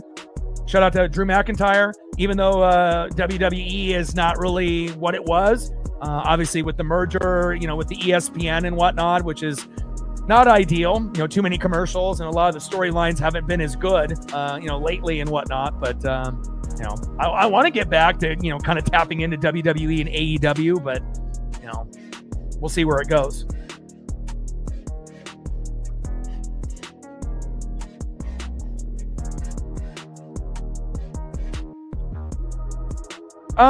Yeah, I mean, back in the day, when I would do reaction videos, I had a lot of Saints, fans, but obviously in the last few years, as they've gotten shitty, they disappeared. Like they don't even watch their games anymore. And, they don't support anymore, but they did for a while. But, back in the day, I think, maybe, Saints and Eagles, fans were probably the most, supportive, for the most part. And then, now it's kind of a mixed bag. You get a little bit of everything and whatnot. So, but I think now, since, there's so much competition, with the NFL, we've been able to break out in college football on the streams, and we've been able to break out in the baseball side of things. So, back in the day, we were maybe considered a football channel or like a sports channel, and we still do everything, but now I think we're kind of considered a baseball channel first with the Mariners. And then we also do NFL and college football, and then, NBA, NHL, NASCAR, WWE, AEW. So we do everything, but I think it's kind of transition now where, the biggest fan base that supports the channel here is Mariner fans. That's definitely number one now. But yeah, Saints fans pretty much have disappeared since the team got shitty the last couple years. I'm going to throw up some Bryce Young for you.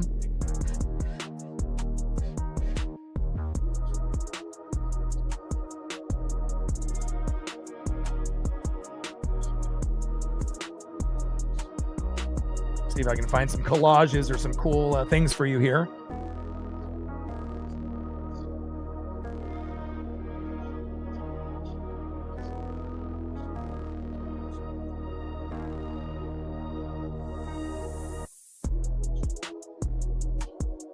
I mean, who doesn't like seeing their favorite player and their favorite team on stream, And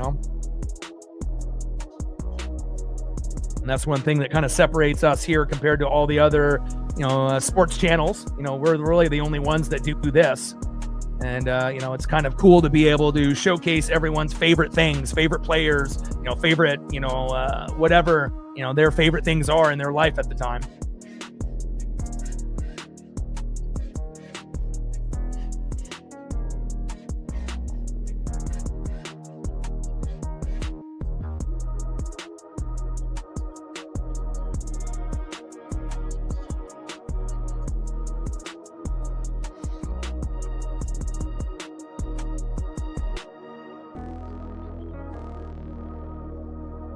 Agreed. Lenny D, yeah. He stops in like once a month. Sapp or Dunn, I'll give you both. I got a Warren Sapp vintage jersey in the closet still. I got a Warren Sapp Series 1 McFarlane on my desk here as well. Love me some Warren Sapp.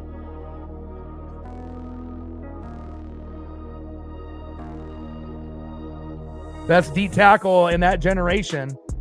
No doubt about that.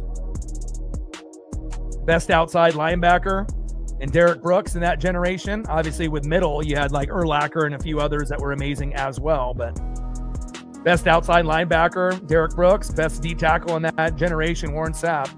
No doubt about that, baby. And then obviously, the best, all-around corner in Rondé Barber as far as like sacks and interceptions. It's very rare to have a guy that will get you in the 30-30 club. And then a hard-hitting safety in John Lynch and Simeon Rice. If we didn't get him, we wouldn't have ended up, winning the Super Bowl or even getting there. So, there's been a lot of pieces there, and I love me some Mike Allstott.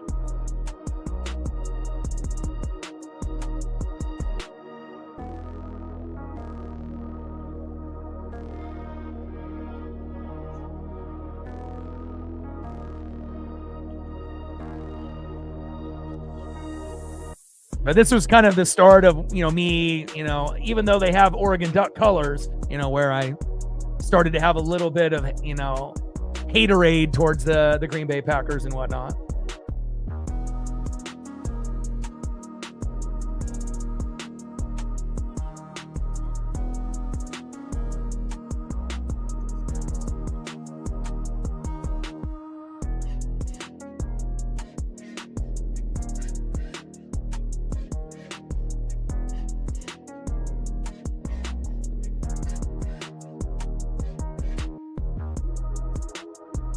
But it felt good beating Green Bay in 2020 with Tom Brady, let me tell you.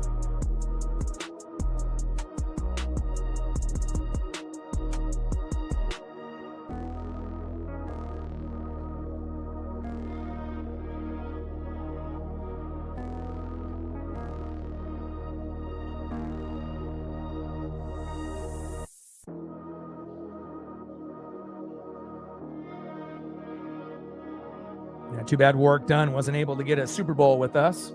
Ended up moving on to the Falcons, and we got, Michael Pittman.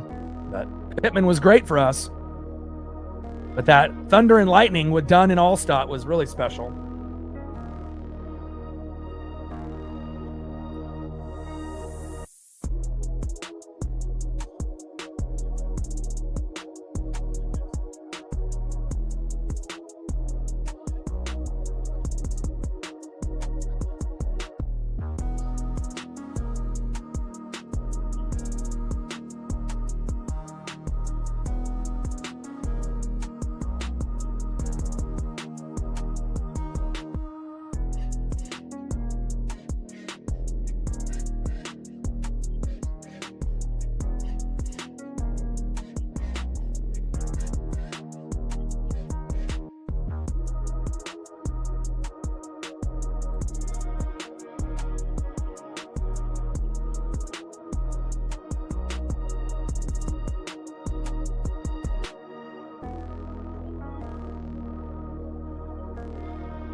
Second half about to get started here. 21-3 Packers.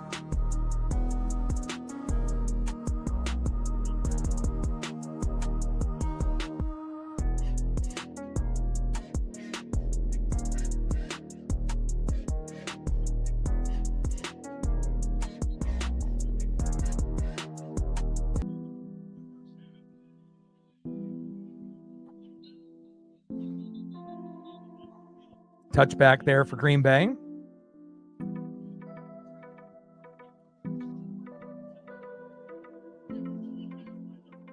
Santos, 65 yards, going into the end zone for a touchback. First down and 10 at the Green Bay 20. I mean, again, if you're going to go for it on fourth down, it works when you had Jared Goff and, Amon-Ra St. Brown and, you have David Montgomery and Jahmyr Gibbs and, guys like that, Sam Laporta. You don't have the same type of talent, obviously, in Chicago this year, even though some of the rookies like Luther Burden III and Colson Loveland have been good. But again, you have to know your role and know who you have. You can't call the same plays that you did for Detroit when you had all those great players and think you're going to get the same results with Caleb Williams. Love, and just throwing it away, incomplete.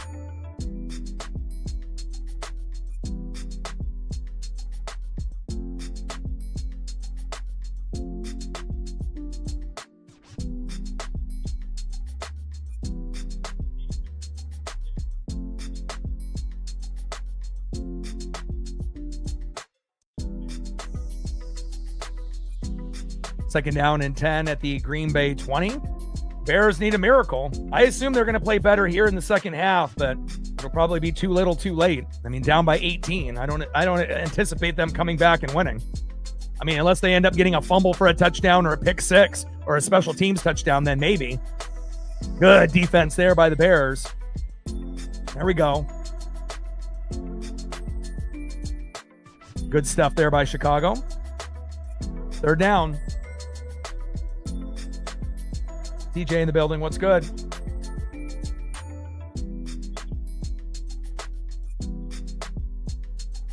Loss of 2 for Josh Jacobs on that last run. Third down and 12 at the Green Bay 18.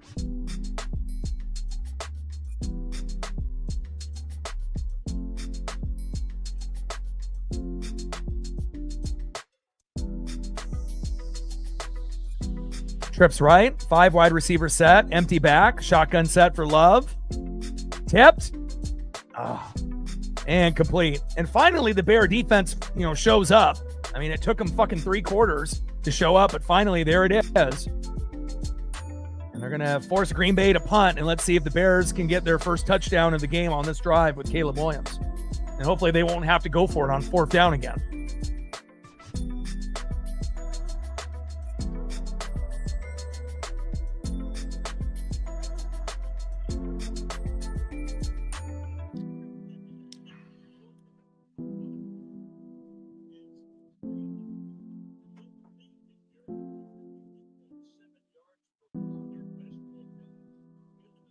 Run, baby, run.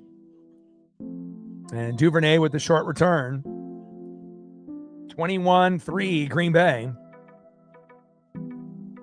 Get the ball to Colston Loveland and you can make some magic happen.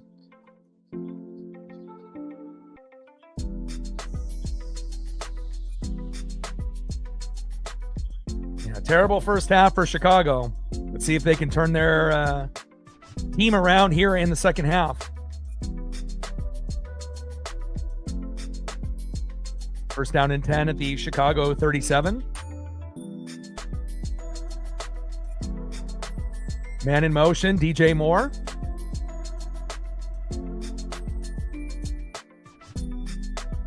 And a short run there by Chicago on first down.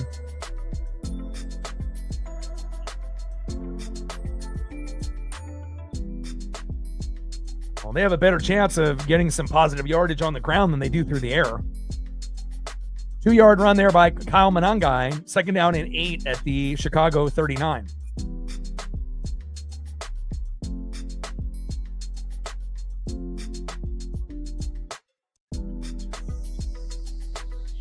Shotgun set.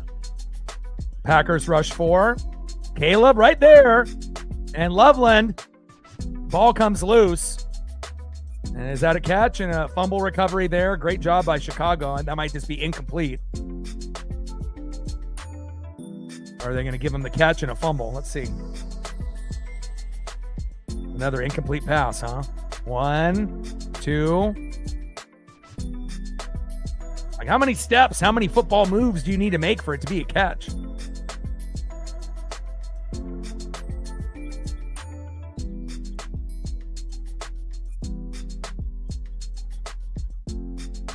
Come on, Loveland. You got to make that.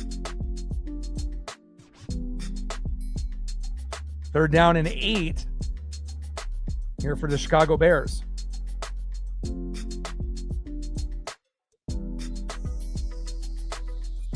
Unlucky plays, 2 of them there for Chicago. Green Bay bringing the blitz off the edge. Caleb going deep. He's got a man. There we go. First down, Bears. Colston Loveland. Move the chains. There we go. Yes, sir. Let's go, baby. This is their best option to get points. Bring that electricity, baby.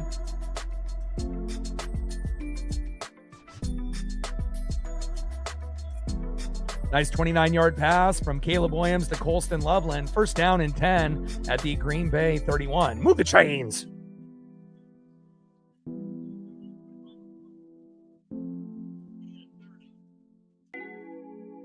Caleb, little play action bootleg. There we go.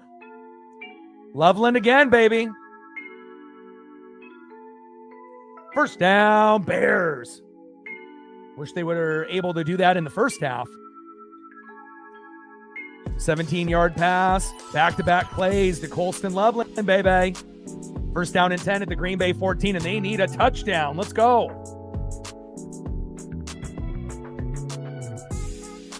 Let's make this a game.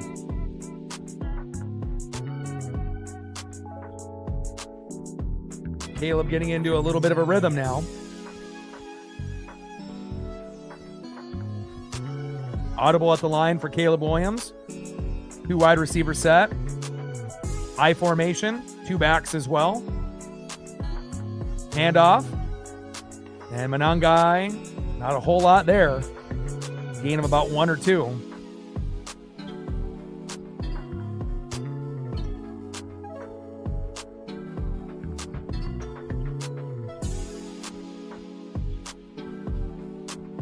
About 11 minutes left here in the third quarter. 21-3 Green Bay. Absolutely dominant in the first half. But let's see if Chicago can get a little Uncle Mo and some momentum here in the third quarter. Second down and 9 after that 1-yard run by Kyle Manangai. At the Green Bay 11. Shotgun set. Terrible play call there. What the hell was that? DJ Moore. Big loss.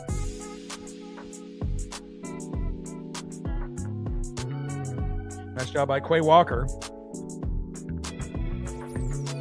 Georgia product sniffed that out immediately. Loss of 4. Third down and 13 at the Green Bay 15. You might as well give it to Colston Loveland again. Give them an opportunity.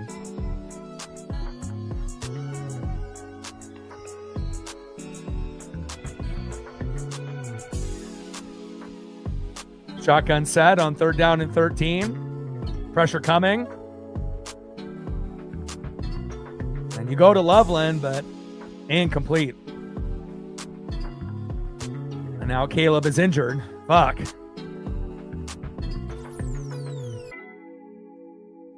And the field goal unit is coming out.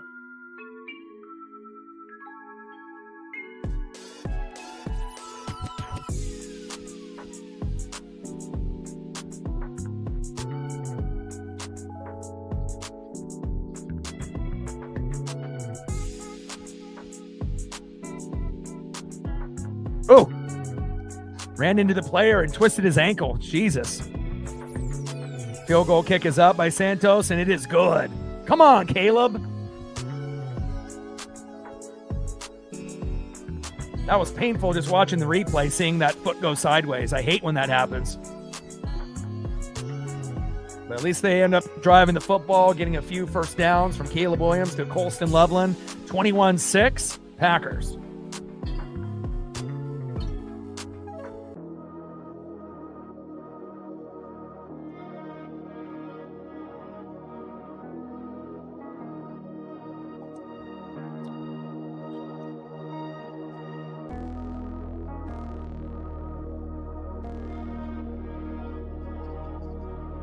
See what Jordan Love will do on this next possession with Josh Jacobs, Romeo Doubs, and company.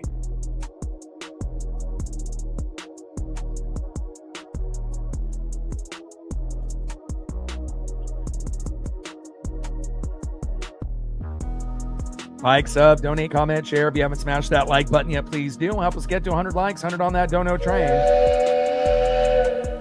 And 5 to 15 subs. Let's get it, baby. 21-6, Green Bay.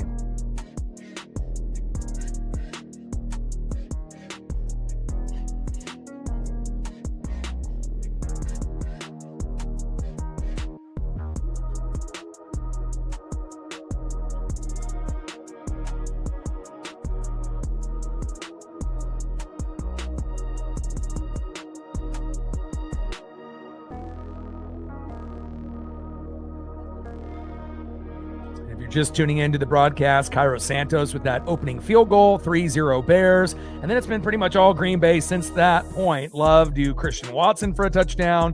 Love to Jaden Reed for a touchdown. Love to Dobbs for a touchdown. I mean, he's going to all of his wide receivers. And then we finally get another Santos field goal just moments ago.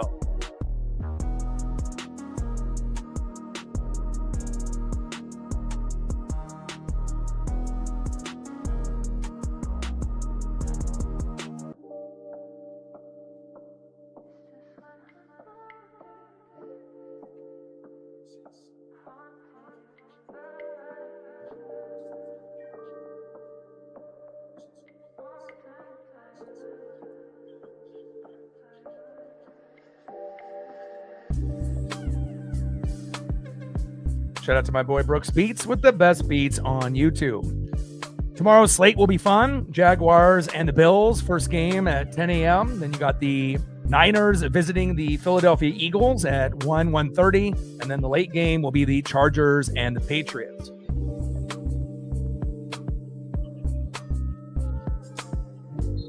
Bears with the kickoff.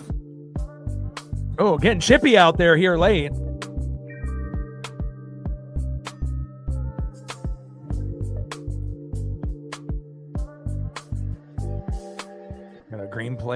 Green Bay player down.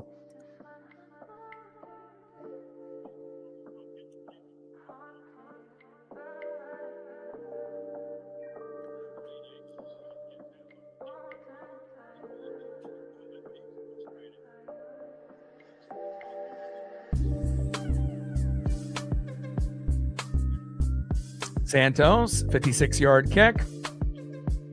28-yard return by Nixon, first down and 10 at the Green Bay 37. Shotgun set for Love.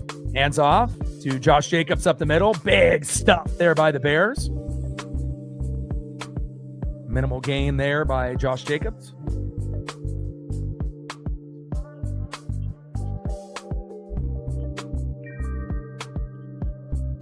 Second down and 9 at the Green Bay 38 for Jordan Love.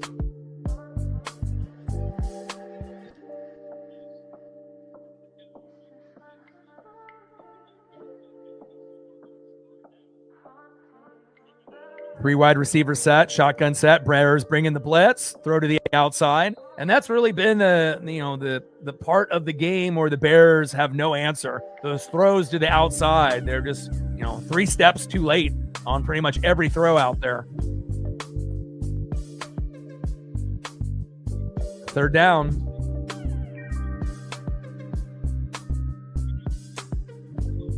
Let's see if the Bears can get a stop on 3rd down and 2 after that 7-yard pass from Jordan Love to Christian Watson. Watson, Dobbs, and Reed all have touchdowns so far for the Packers. 3rd down and 2, trips right. Shotgun set, 4 wide receiver set with 1 running back next to Love. Shotgun set, Bears rush 4. Love looking, steps up in the pocket, floater, and just throws it away. Let's see if the Packers punt or if they end up going for it here.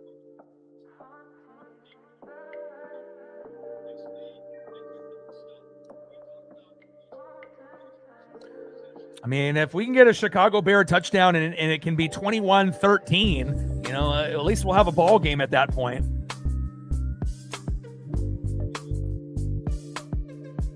But at least the defense is playing better for Chicago than they did in the first half.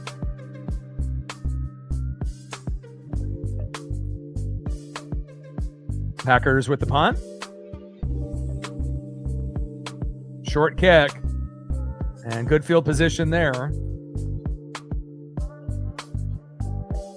Actually, rolls to the 18. Could have been better, but all right, we'll see if Caleb Williams and that bum ankle can hold up, and he can throw to Colston Loveland a few more times and get in the fucking end zone here to make it a little bit closer of a matchup.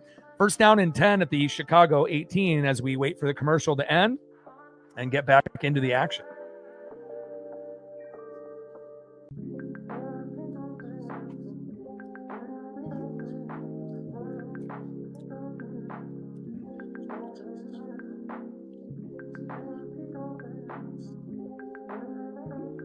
Shout out to my boy Brooks Beats with the best beats on YouTube. NFC wildcard game, 21-6 Green Bay.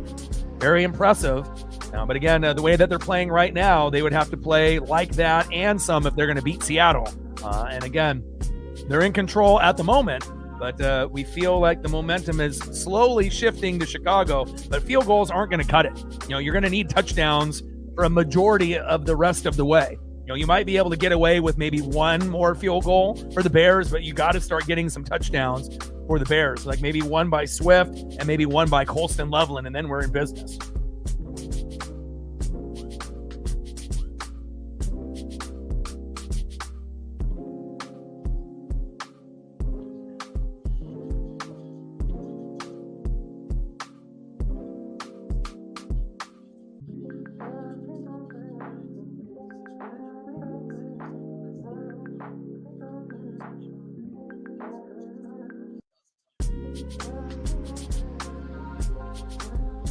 .28 left in the third quarter, 21-6 Packers.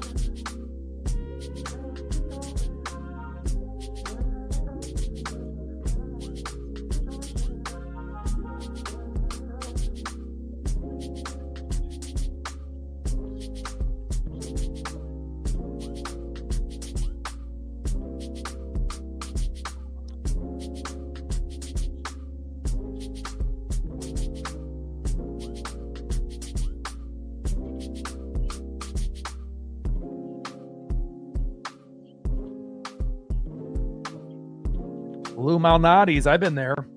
I haven't been to too many places, in America, obviously living here on the West Coast my entire life, but, for a business trip, we did go to Chicago for a week, and pretty amazing pizza. Let me tell you, that deep dish, in Chicago, by far the best pizza that I've ever had. No doubt about that. Yeah, seriously. First down and 10, Caleb. And they've been attacking the middle of the field all day. Beautiful throw to Luther Burden the third. First down, Bears. There we go, baby. Nice job there by Caleb Williams on that huge throw down the field to his rookie, Luther Burden the third. Love that. Finally get some good protection up front by that offensive line, and the Packers have been dominating on the throws on the out, and obviously in the middle of the field, the Bears have been able to dominate that side of the field. Nice 25-yard pass from Caleb Williams to Luther Burden III. Beautiful. Handoff up the middle. And they still haven't been able to get that big run out of Monangai or Swift, but I'm hoping Swift will still get some opportunities here. Short run there by the Bears, by DeAndre Swift. Second down and 8 at the Chicago 45.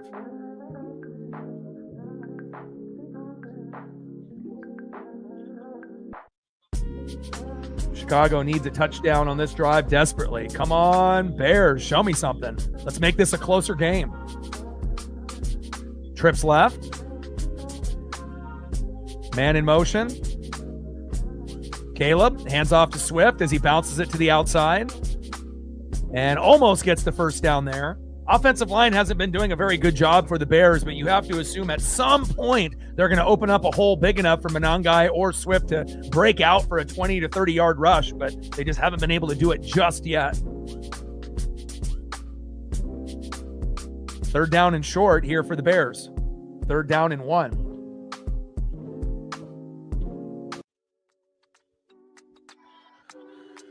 Started 4 for 4 on third down and since 1 for 7. Come on, baby.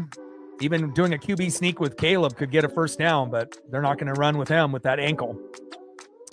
Monangai, first down, Bears. There we go. And then a late flag comes out. Hopefully that'll be on the Packers.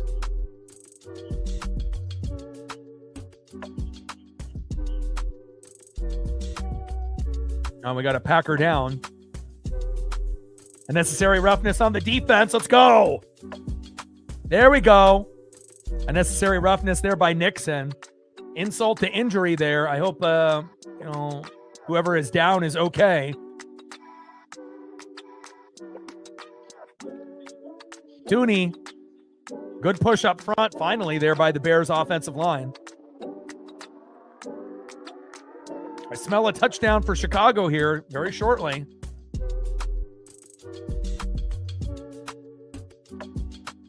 I mean, if they can get 2 touchdowns and get it to 21-20, then they legitimately will have a chance to come back and win this game. But they got to get that first touchdown, on the board to make it 21-13.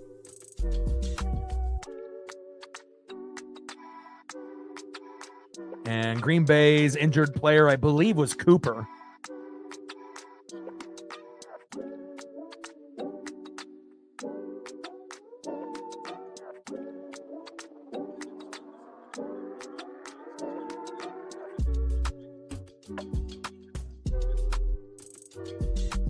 .26 left in the third quarter, 21-6 Green Bay. It was all Green Bay in the first half, and it feels like if they can score a touchdown on this drive, it could be all Chicago, in the second half. But again, they have not been very good on third down. Started the game 4 for 4. Since then, they were 1 for 7 before they ended up getting that first down and the unnecessary roughness, penalty on top of that. And now it's 1st and 10 at the Green Bay 30.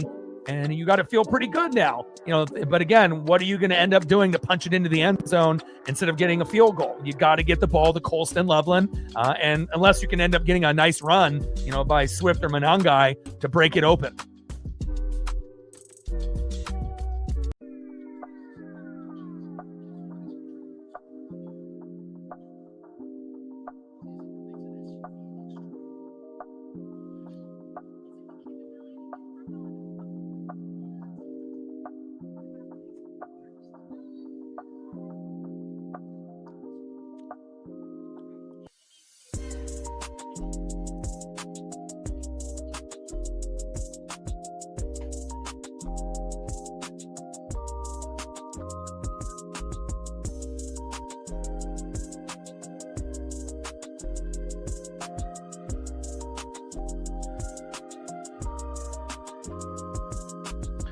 Divisional round is going to be so good this season. I mean, it's always good every year, but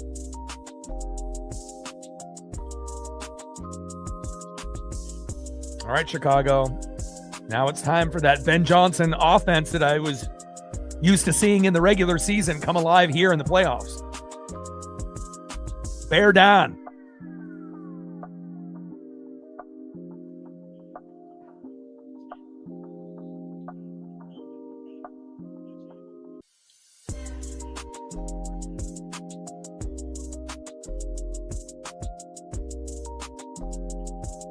Shotgun set here for Caleb Williams. Man in motion. Play action. Caleb, throw it away. And goes to his check down. There we go. DeAndre Swift in the flat. There we go. First down, Bears. Smooth the chains. Fantastic job by Caleb Williams. I mean, it looked like at that point he could have just, probably was a smart decision just to throw it away, but good blocking up front. And luckily, Swift was able to get open in the flat there. Nice 15-yard pass to keep the drive alive. First down, Bears. Bear down. Let's go. Let's get a touchdown, baby. Let's get this game to be a little bit closer, a little bit more entertaining. They're knocking on the door, baby. Let's go. Man in motion. Shotgun set. Caleb with the keeper. No room there. Gain of about 1. Got to be looking at Luther Burden III or Colston Loveland. Come on, Mal. Let's go.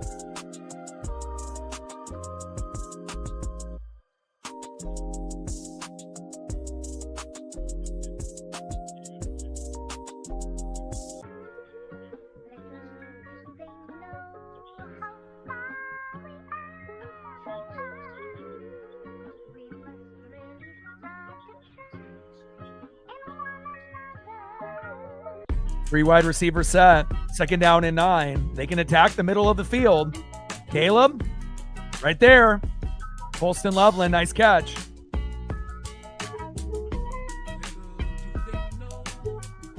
Third down and 4 after that nice grab by Loveland.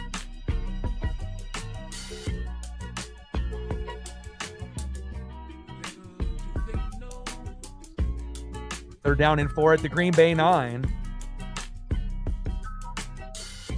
Let's see if the offensive line can protect long enough for Caleb to get this touchdown for somebody for the Chicago Bears. Trips left.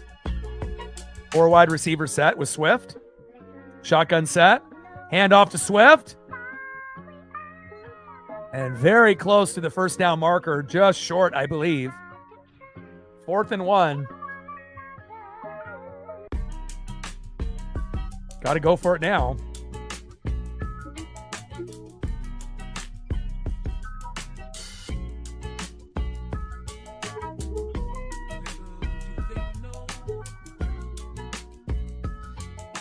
Three-yard run by Swift. Hand it off to Swift again.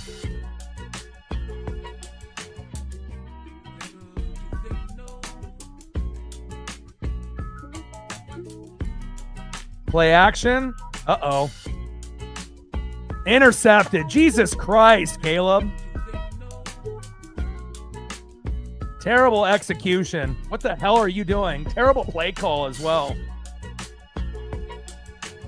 I mean, just when you're moving the football down the field, you know, and again, you knew Green Bay was going to be bringing the blitz there.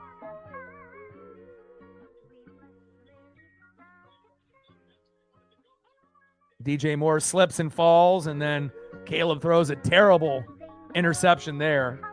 Golly, you can't win a game playing like that. And a big interception there by Hopper.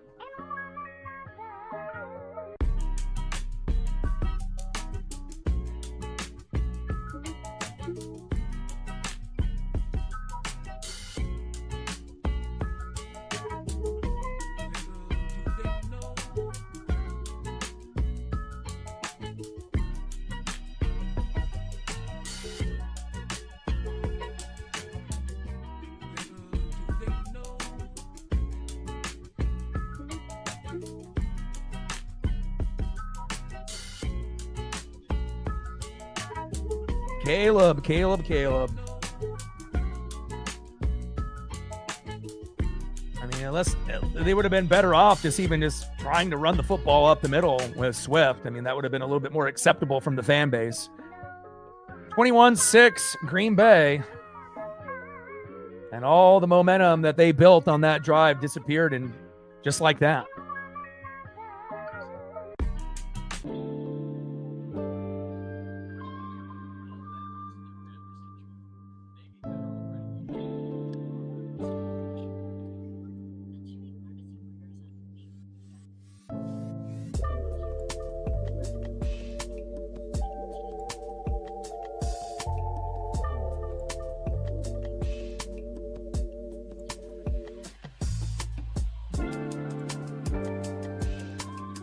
.311 left in the third quarter. 21-6 Green Bay.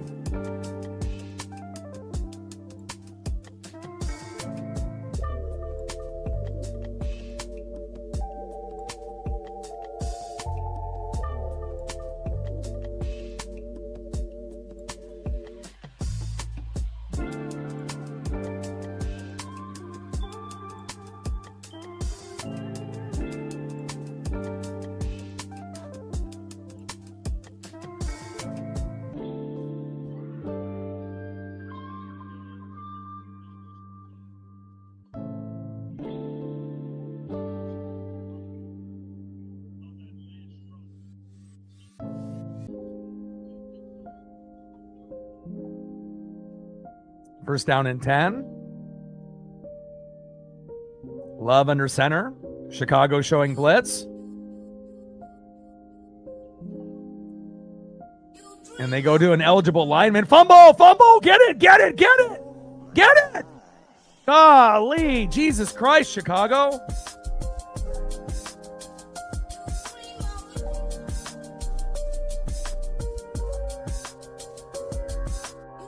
Unbelievable. I mean, they are just...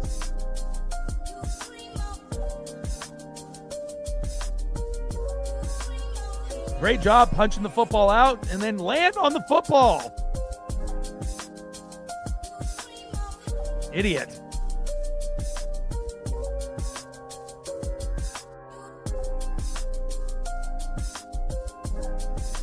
Green Bay is incredibly lucky after that one going out of bounds. Stupid play there by Dexter. Halfback toss to Josh Jacobs. First down, Packers. Move the chains. Too many self-inflicted wounds, and gosh, man, so many opportunities that Chicago has had to come back into this game. I mean, terrible play calling, terrible execution by Ben Johnson and Caleb Williams. And then finally, when you get an opportunity when a lineman gets the football and they punch it out, instead of just falling on the football, you end up knocking it out of bounds.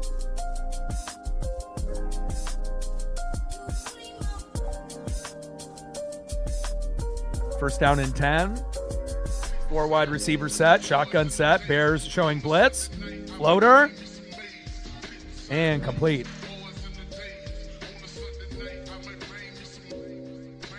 I mean, the Bears have had chances to get back into this game.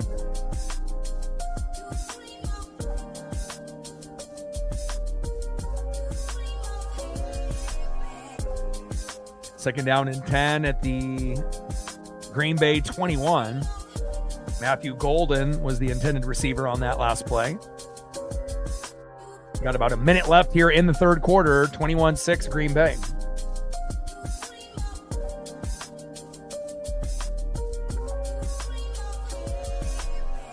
Man in motion, shotgun set. Bears bringing the blitz. Get him! And then Jordan Love throws it away.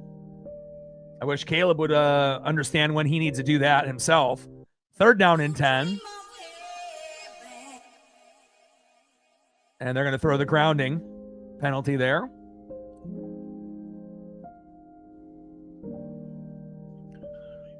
Very sloppy.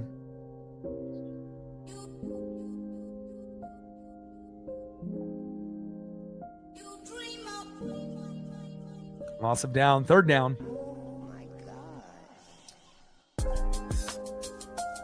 And that, I mean, again, passing to the outside, Green Bay has been fantastic. Passing in the middle of the field, Chicago has been good there. But again, Chicago is going to need to be able to get to Jordan Love. And I'm not saying that they need to blitz on every down, but they need to be able to make Love feel a little uncomfortable here in the end of the third quarter and the fourth if they have any chance of, kind of getting back into this game and getting a little bit closer.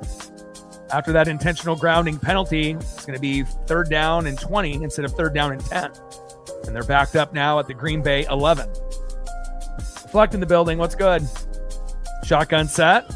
Little check down. And good tackle there. And that'll be a punt now momentarily here for Green Bay. And a missed opportunity, many, many times in this game, with Caleb Williams. He had an issue at USC, even though, he was a number 1 pick in the draft, obviously with his mechanics, his footwork, and his delivery. And obviously Ben Johnson got the most out of him, this season. But again, the offense, the play calling, and the defense have not been good, here today. And again, every little opportunity that they've had, they've kind of fumbled it away. And again, they're still somewhat close. I mean, it's not a full blowout yet. I mean, they're still hanging around down by 15, but, they definitely need to get a touchdown here sooner than later. Here we go. Here we go. Here we go. Here we go. Great return on special teams by the Bears. Hopefully there's no penalties there. Duvernay. Here we go. And if they can just get the ball to Colson Loveland, because again, obviously they're not able to get Monangai or Swift up the middle yet for a big gain, but they're only a couple big plays away, from making this game 21-20 if the defense can continue to play better than they did in the first half. How you doing, Reflect? Did you guys have some foggy, cold weather this morning? I was up at like 5 a.m. And again, it's been pretty chilly out here in Oregon and whatnot, but I was hoping that this would be a little bit more competitive of a matchup and whatnot, but Green Bay was wheeling and dealing, obviously in the first half, but Chicago has a chance to come back. Defense has played better here in the second half, but they're just not on the same page. Ben Johnson trying to be Chip Kelly, too overly aggressive on those fourth down opportunities. Caleb, first down and 10. Get rid of it. Throws towards the sideline, and that is caught. Not sure if that was actually what he was intending there. Second down.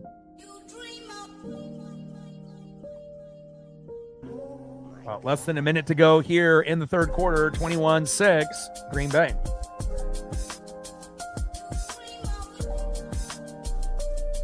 Shotgun set on second down and 4. Get rid of it, Caleb. Overthrows his target and complete. And that's going to be the end of the third quarter. 21-6, Packers.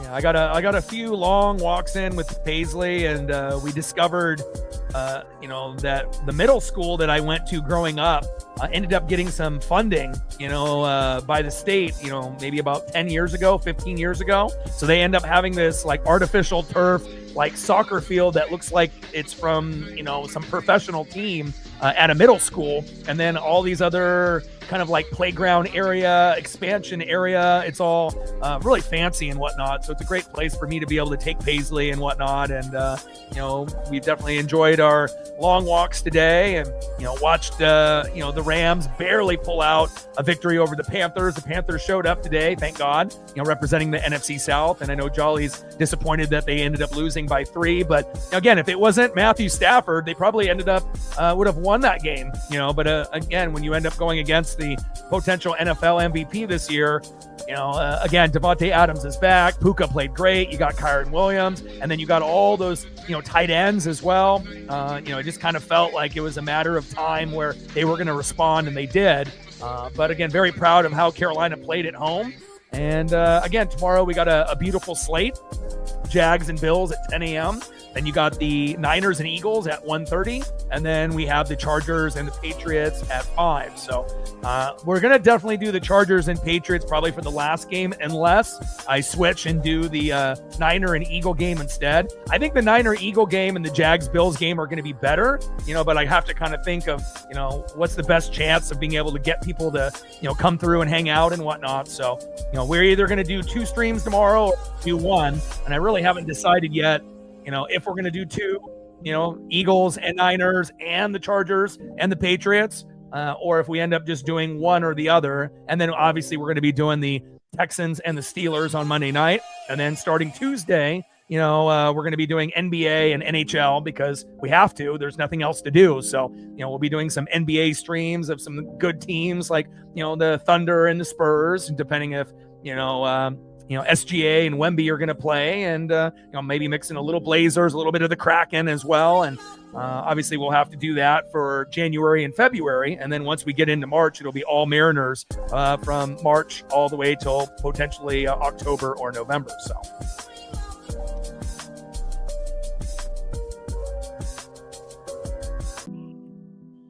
Like, sub, donate, comment, share. If you haven't smashed that like button yet, please do. Help us get to 100 likes, 100 on that dono train. And 5 to 15 subs. Let's get it, baby.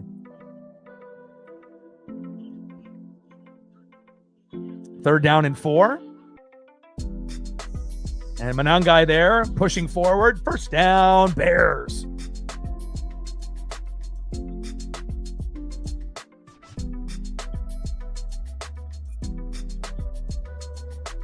Nice 5-yard run there by Kyle Manangai. First down and 10 at the Green Bay 24.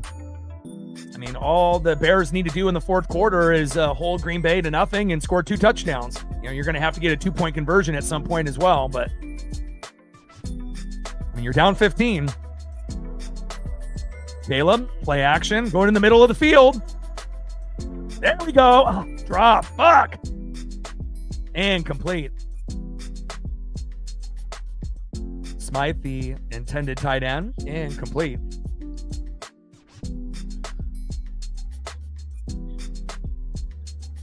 Yeah, I'll be watching the Jags and the Bills in the morning, but again, if we're going to stream, it'll be, Niners, Eagles, Chargers, Patriots, both, or just one.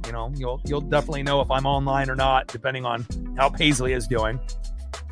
Shotgun set on 2nd down and 10 at the Green Bay 24. Caleb, he's got a man, and overthrown, incomplete.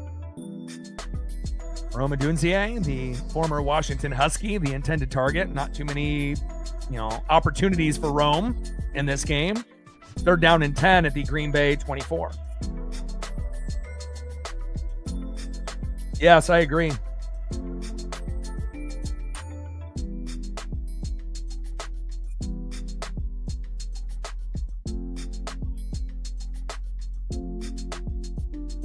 But a little NBA, a little NHL, and then once NASCAR gets going, again, we'll do a little bit of that as well as we're waiting for baseball to get started up.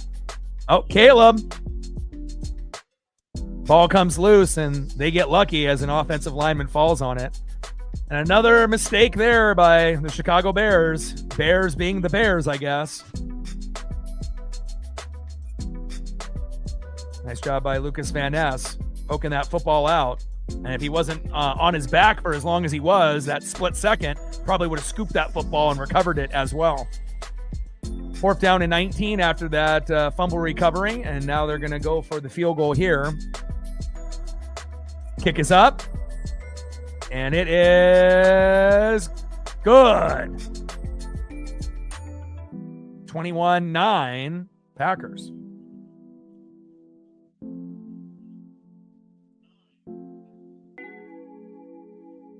But we'll do some, good matchups that people can watch along as well. The basketball, games are now on Prime. The Kraken are on Prime as well. Obviously, ESPN will have a little bit of NBA. So, if I do Blazers, no one's going to be able to watch those games besides me. So, probably we'll just do like the good matchups, whatever they may be. And if it just so happens that the Blazers are on, Prime or ESPN, then I can do those at that time. But we got to be able to do some filler streams. I would like to be able to do like a freestyle stream where we just talk Mariners or whatever we talk about, basketball, baseball, football, hockey, music, cars, whatever. And we may be able to sprinkle in some freestyle streams during the week as well. But it's kind of has to be like a give and a take where we kind of experiment to see, what kind of, results that we can get if we end up doing those. But those are things that we used to do on the channel.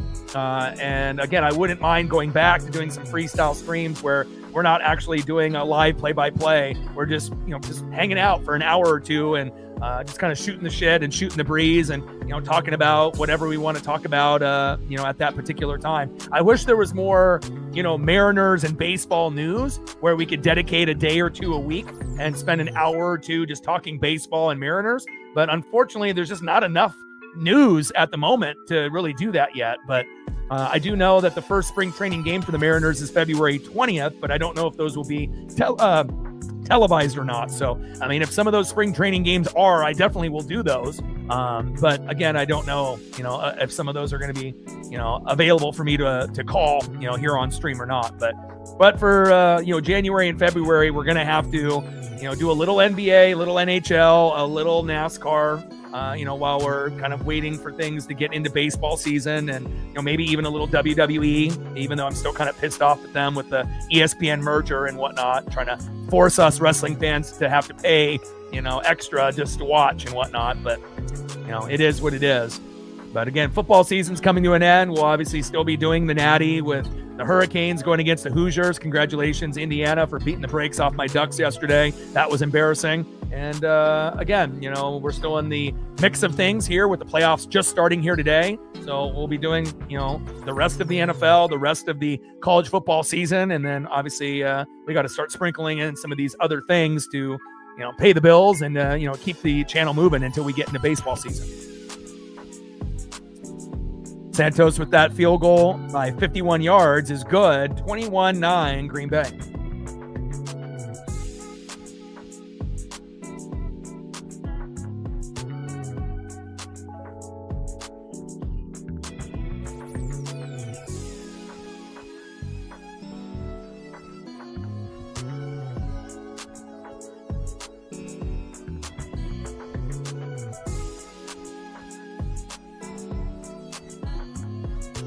Urlacher in the building. Always loved watching Brian, play that position, one of the best of all time.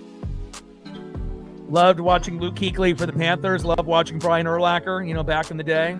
Loved watching Patrick Willis on the Niners. Loved Derek Brooks at outside linebacker as well. Ray Lewis. There was a lot of special, players at linebacker a few years back. Still a few good ones, obviously playing currently, but it feels like that older generation, those guys were a little bit better.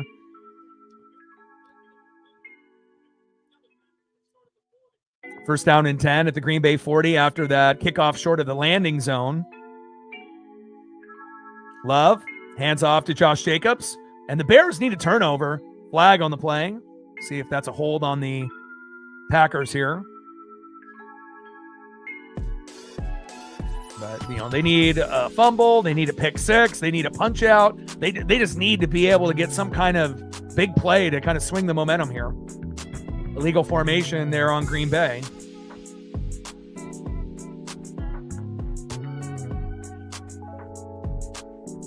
Yeah, they got to resolve the skewball situation and whatnot, but yeah, I assume that they'll be good. But I'm itching for baseball to get going. I mean, I love the NFL and I love college football. Don't get me wrong, but I love me some baseball. I'm a baseball guy through and through. I'm a football guy through and through, but I just love being able to do games every day. I think that's why I love baseball. It's like every single day there's a game. And obviously with football being so physical, that's impossible. So, but just being able to have that on the schedule is, a good routine for me. Even if it's, we're on the East Coast and I have to do a game at 9 a.m., I don't mind. Pass incomplete there by Jordan Love. Chicago's defense has played well, here in the second half. They haven't given up any points after having touchdowns by Reed and Romeo Doubs and Christian Watson all in the first half. Third down and 10 here for the Bears defense.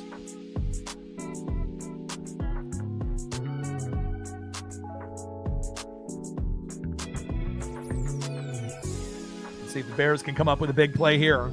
Shotgun set. Bears bringing a delayed blitz. Get him! Tip, get it! And almost intercepted. And there we go. And again, if the Bears would have been able to be more aggressive in the first half, maybe they would be, tied or a little bit closer. But again, they were playing kind of like, too much of a soft zone, and they were getting burnt on the outside, and again, the play calling from LaFleur in the first half was just incredible. And again, you take advantage of a coach and Ben Johnson being overly aggressive on fourth down, and LaFleur made him pay. And now the momentum has kind of shifted slightly, here in the third and fourth quarter for the Bears. But, getting 3 field goals ain't going to cut it. And we got a flag on the play. Another grounding penalty on Jordan Love.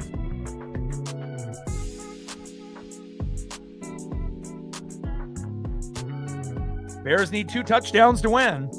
And the defense has been playing good enough for them to get close, but it just seems like every time the Bears get in the red zone, they fuck up, with Caleb Williams. So, but I guess at least it's not as bad as the Indiana-Oregon game, where it's not, 41-0 right now. So at least we have that going for us.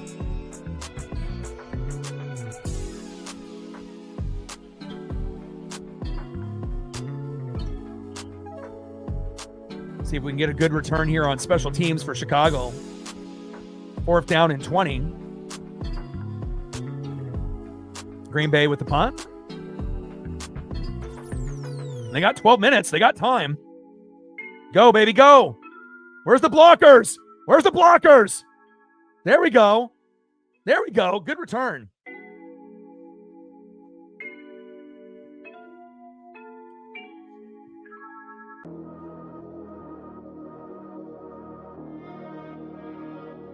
Agreed.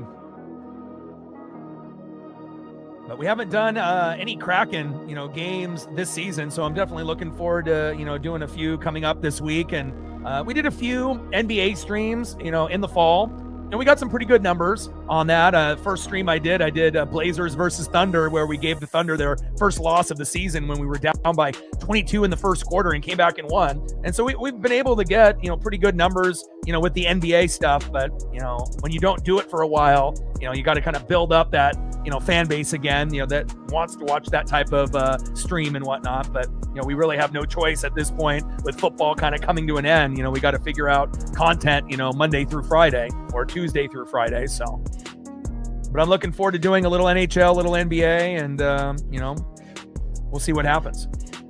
Caleb on 1st down and 10. Get rid of it. Caleb, run. And Caleb finally decides to run on that bum ankle. There we go. Dive for that 1st down, Caleb. 1st down. The Bears. Bear down. Move the chains. There we go.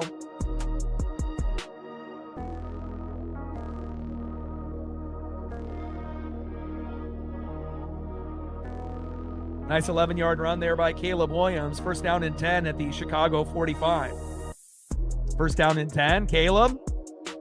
There we go. That's what I'm talking about. My favorite player on the Bears offense, Colston Loveland, who got drafted, ahead, of Tyler Warren. And people were like, what the hell are they doing, right? But again, the better blocker than Warren.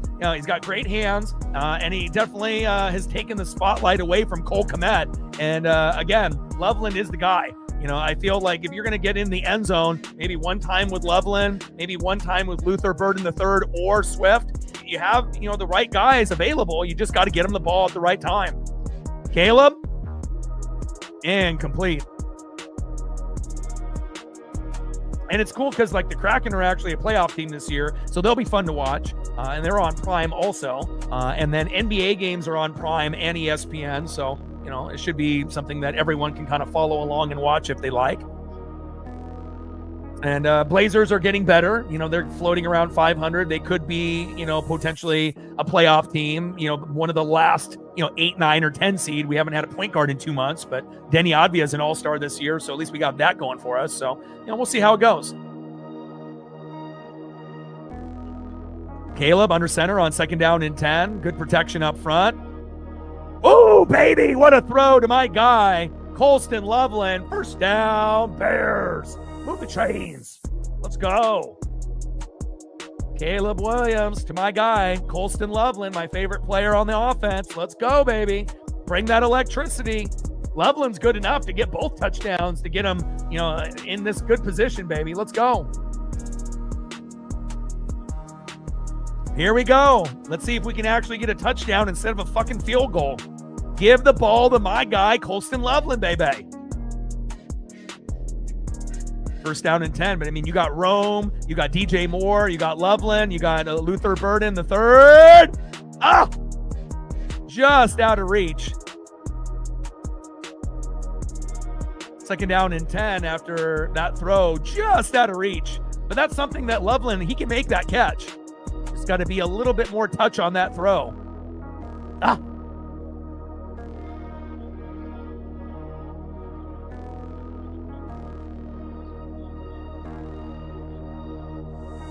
Look at that. More than 100+ yards since Keith Jackson, the tight end for the Eagles back in the day. Whoa. 2nd down and 10. Swift in motion. Screen pass. Now he's going to opposite field. Block, Caleb, block. There we go. There we go. Caleb was looking for a second. Do I block? Or, because if you don't, he's not going to get the yards. Good job. He kind of hesitated for a second, but, if you're a quarterback, sometimes you're going to have to throw a block. Or at least just fucking get in the way, right? There we go. 3rd down. Loveland back in the game. 3rd down and 3, and this has been the problem for the Bears on 3rd down today. Come on, Caleb. Come on, O-line. Caleb. Hands off, run. Swift. Let's go. Let's go. Let's go. Bang! Touchdown, DeAndre Swift. And I mentioned earlier in the broadcast, Swift and Loveland would be the 2 guys that could get him back in the game. Swift decides to score first. Loveland has been very good in this game. 21-15 Packers. Let's go. Let's go. Finally. A tale of 2 halves. Now the Bears fans are finally, drinking a little bit more beer and getting excited out there. They were very quiet in the first half, deservedly so. They played like shit. going forward on fourth down and not converting. Caleb throwing interceptions, not converting on fucking third down. And it's been a Jekyll and Hyde, a night and day flip of the switch. Extra point is up. And good. They're done. Let's go.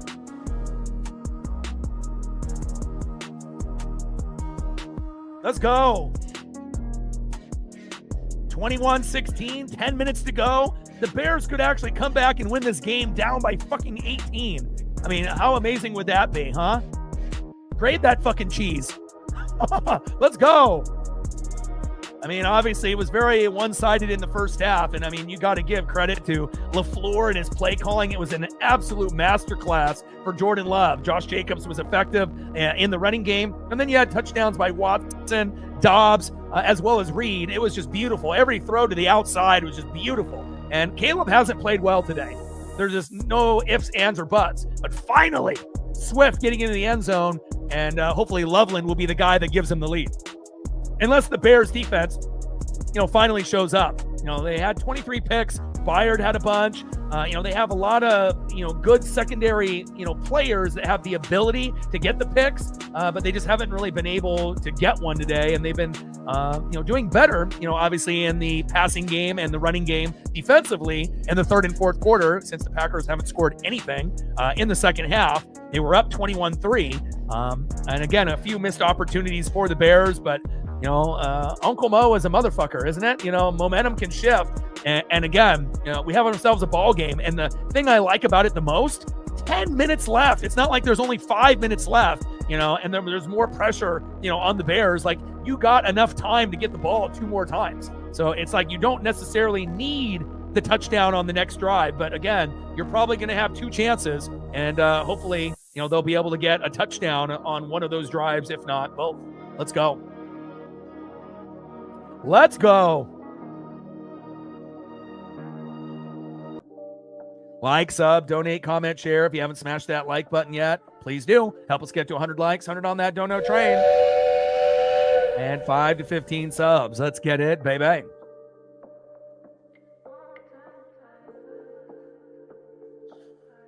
Minnie in the building. What's good? How are you? How's bartending been lately? We got 10:08 left in the fourth quarter.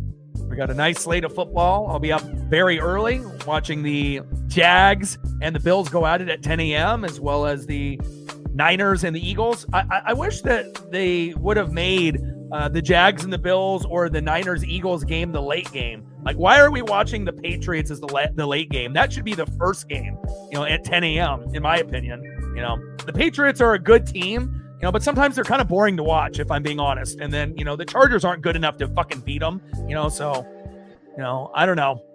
We'll see where it goes. Oh, fumble! Fumble! Do the Bears have it? The Bears might have it. The Bears might have it. Oh, my. That big turnover that we were waiting to happen. Did Green Bay hop on it at the very last second?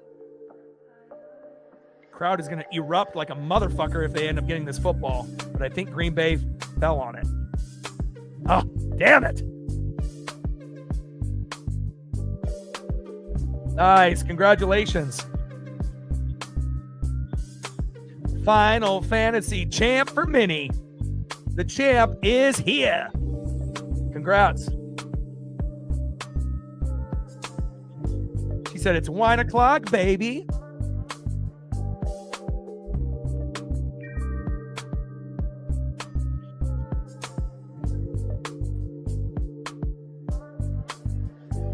First down and 10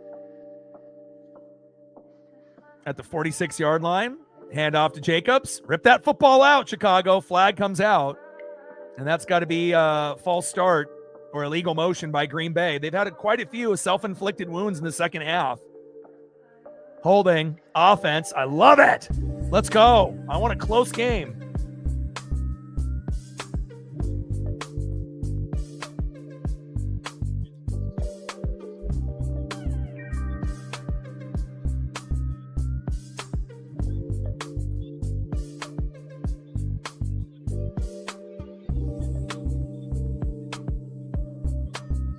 First down and 20 at the Green Bay 36, and the Blue Jays ended up getting that Japanese stud where he asked his daughter, he put all the 30 hats on the table and she pointed to Toronto, and that's where he signed. So another weapon for the Toronto Blue Jays going into the year. But the only thing that they're going to have to, kind of figure out is, obviously Bo Bichette will be moving on to another team more than likely. So they'll have to figure out what they're going to do for that. But, they got plenty of depth. There's no doubt about that. 9-yard pass there from Love to Romeo Doubs. 2nd down and 11 at the Green Bay 45. And finally, the game is interesting now here in the fourth quarter. I'm waiting for that big pick six or that fumble for a touchdown or that big interception or fumble recovery for the Bears. They're done. Chicago bringing the blitz. Get him. Nice pass. Romeo Doubs. First down. Packers. Move the chains. Nice job there by Jordan Love, being able to evade the blitz, and Romeo Doubs coming up big again. First down and 10 at the Chicago 33. And again, if the Packers score, that's fine, but it has to be a field goal only. So that way the Bears are still in reach. They would be down by 8. They still would have to score and get a 2-point conversion, but obviously Chicago is hoping for a turnover. Nice 22-yard pass. Handoff. Jacobs. And good tackle there by Chicago. Mine was pretty good. Obviously watched, the Ducks end up, beating Texas Tech, 23-0. And then I had some internet issues, and that's why I wasn't able to do the Bucks and the Panthers and the Seahawks and the Niners and then the big Ravens Steelers to make the playoffs. I apologize. I really wanted to be able to call those 4 games, but it kind of felt nice to have a few days off, and then, things have been good, since then. And it's been spending a lot of time with my pup and exercising every day and, get my 5 miles in every day. And, that's, pretty much it. I haven't really been doing too much. I ended up going to that arcade the last time I think we talked, the biggest one in the United States. And holy cow, let me tell you, this warehouse, got converted.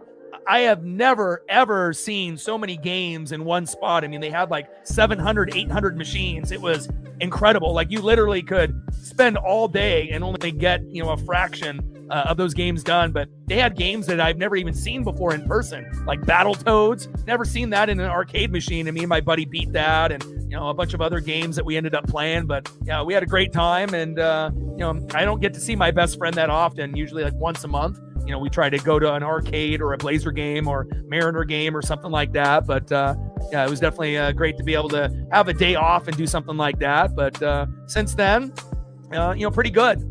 I know a lot of people I've been hearing, through friends and family members, a lot more people are starting to get sick and whatnot. So I haven't really been spending time with too many people. I'm kind of a private person, so it's usually me, my pup, and then my best friend, Justin, maybe once a month hanging out. And that's good enough for me. So, and then obviously hanging out with you guys on the regular. So incomplete there to Jaden Reed. And now we got a big 3rd down and 9 here for Jordan Love.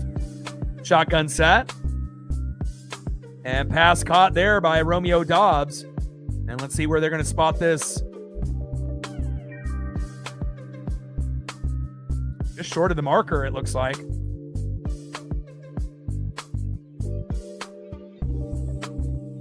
You as well.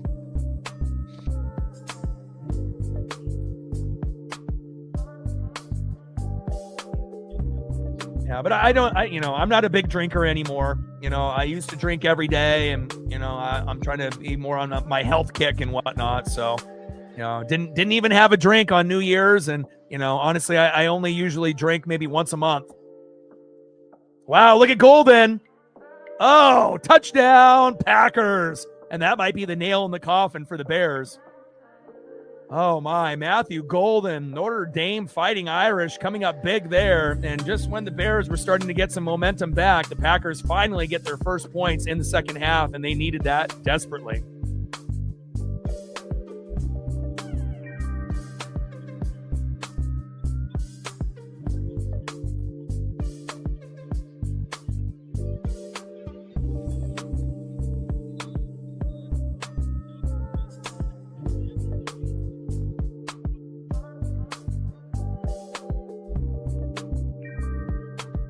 McManus with the extra point, and no good.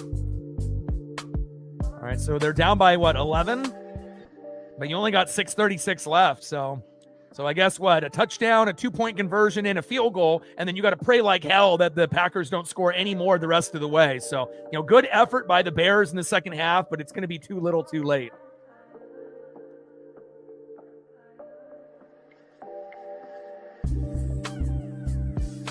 Wow, you served 3,000? My goodness. That bar was popping. Yeah, and then that biggest arcade in the United States that's here in Oregon, they don't serve, beer or liquor there. But if you go to Ground Control downtown, they do serve, beer and liquor there and have little holders on the arcade machine themselves and whatnot. But, had some amazing Hawaiian food that we went to a new spot that we've never been to. So that was kind of cool. And it ended up getting some amazing Seattle Mariner things for my dad. My dad's a collector as well. So a couple Cal Raleigh graded rookies. I got a Brian Wu graded rookie card auto. I got a Cal Raleigh hoodie that I'll be able to wear on the Mariner streams this year. And, a few other items like that. So it's always, nice when I can get, certain things like that to kind of add to the collection and whatnot. So, but, I'm usually, like I said, I try grind it out here on YouTube. I'm spending, time with my pup, walking 3 times a day for about 5 miles a day. So that's pretty much my day. And then I've been getting caught up on shows. A lot of the fall shows are back. So Grey's Anatomy, 911, 911 Nashville, Fallout on Prime, Law and Order, SVU. If it's a new show, St. Dennis Medical, if it's on ABC, CBS, NBC, Fox, or, Stranger Things, Netflix or Prime, if it's something new that's out, I probably have watched it. So right now I'm rewatching Severance, even though I've already watched it, season 1 and season 2. I like sci-fi a lot, and I already watched Pluribus, which I would highly recommend as well. And I imagine I'll probably start Breaking Bad and Better Call Saul probably in a couple days, and I'll probably try to binge watch those and whatnot. So kind of just depends on my mood, on what I want to watch and whatnot. But, I do like watching, the programs that get, thrown out into the fall lineup. I like comedies like St. Dennis Medical, who's got the mom of the Goldbergs is the main person there. And, and I do like drama and, watching 911, 911 Nashville and, shows of that nature as well. Grey's Anatomy, because I've been watching that show since it started. And then obviously I like Law and Order SVU a lot too. I've been watching that from the very beginning, and that one definitely puts me in a certain type of mood, when I watch that type of show. So Gray Bay kicks off. See if we can get a good return here by the Bears. And good special teams there by Green Bay.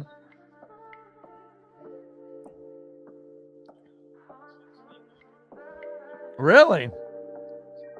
I love SVU, Organized Crime, with Stabler. And then I love, Law and Order, just SVU in general. That show is just fucking incredible. It's hard to find shows where, if you're watching a crime show or a, FBI show where it's believable, and whatnot. So where you're watching the characters and the acting and the writing is good enough where, you feel oh, this could actually be real. Shotgun set. Caleb bouncing it to the outside. And Luther Bird in the third with a nice catch there. Or was that Roma Dunzier? That was Roma Dunzier. First down, Bears. Yeah, I've watched all Dexters, including the new ones. Little check down there to Colston Loveland. I mean, obviously the ending for Stranger Things I thought was pretty good. Interpretation, is 11, alive or not? And, them playing D&D at the end. I thought that was very fitting, the way that they ended the show, and not like Game of Thrones and a few other shows where we didn't enjoy the ending as much, but shotgun set, second down and 3, Caleb, little check down there and complete.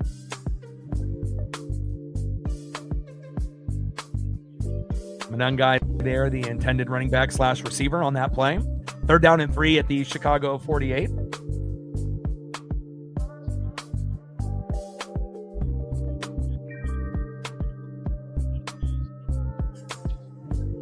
Let's see if Chicago can have somewhat of a miracle here late.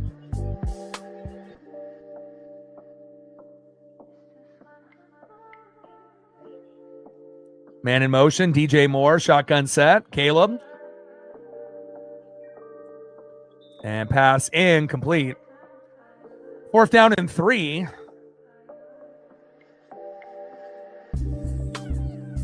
I mean, Caleb is nowhere near being a top 10 quarterback, but he sure as hell is, much better than, Justin Fields. So they made the right decision to move on from Fields, but Caleb still has a long ways to go before he's considered a top 10 quarterback.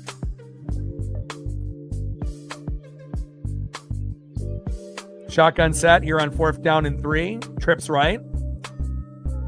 Man in motion. Jesus Christ, what kind of snap was that? Flag on the play. False start on the Bears.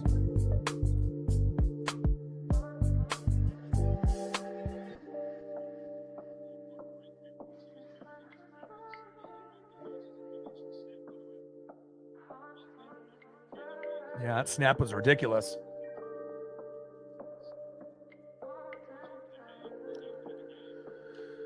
All right. 4th down and 8 at the Chicago 43. Yeah, like I mentioned, I knew the Bears would fight like hell in the second half, but, might be too little too late. And Caleb running for his life. Floater downfield. What? Wow! Big play. 1st down, Bears. Holy cow. Rome Odunze. Ay, ay, ay. Looking like the Washington Huskies all over again. Michael Penix Jr. except right-handed. Woo! Nice job, Rome. 27-yard pass from Caleb Williams, the USC product, to the Washington Husky product, Rome Odunze. Move the chains. Caleb, floater, and complete. Yeah, how the hell did he, get that football right there on the run as well? Because usually when Caleb goes on the run, that usually turns into a turnover, an interception. But finally, it ends up in a big 1st down. 2nd down and 10 at the Green Bay 30.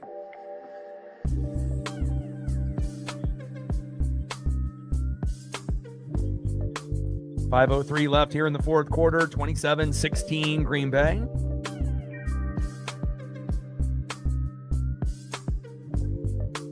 Shotgun set. Caleb bouncing it to the outside and just throws it away.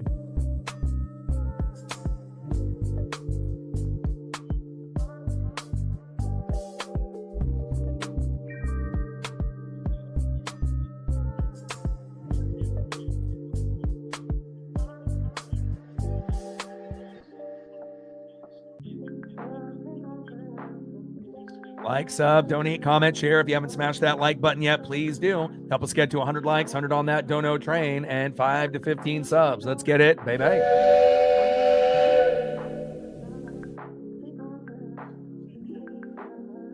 Caleb on 3rd down and 10. Little check down. Nice. Go, go, go, go.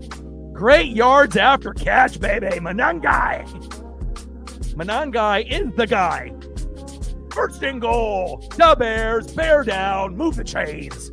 Great yak yards. Yards after catch. Kyle Manangai. Ay, ay, ay. Kyle Manangai. 1st and goal. The Green Bay 8. Get it to Colston Loveland, baby. Caleb, pump fake. And complete. Lucky that didn't get picked off. Odin in the building. What's good, brother? Good to see you, my guy.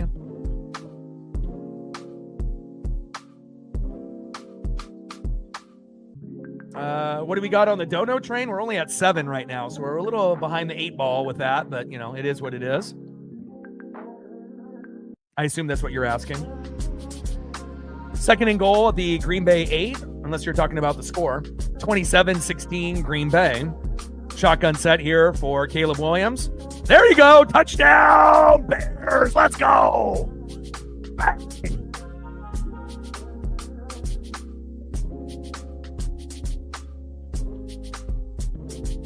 Let's go, baby.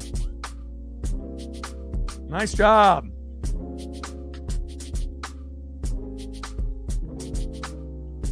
All right, going for 2 now. Appreciate you, Odin.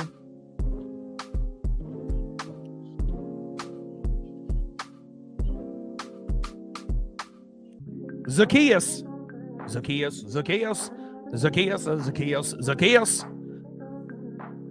And let's see what they do here on this 2-point try. Appreciate you. Odin with a 25er. Thank you so much, man. I appreciate you. Every dollar counts. And we will be starting to do NBA and NHL streams starting this week as well for January and February. 2-point conversion. Let's go. It's good. My boy, Colston Loveland. Let's go. 27-24 Bears. Let's go. Only down by 3 now.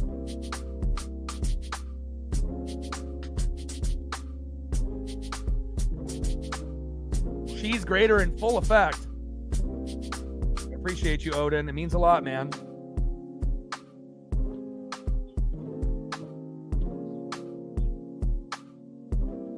Nice cheese grater, baby. Odin, son, with a $25 dono. Every dollar counts. Stacks, racks with a little cactus jack. Bang, bang. Appreciate you.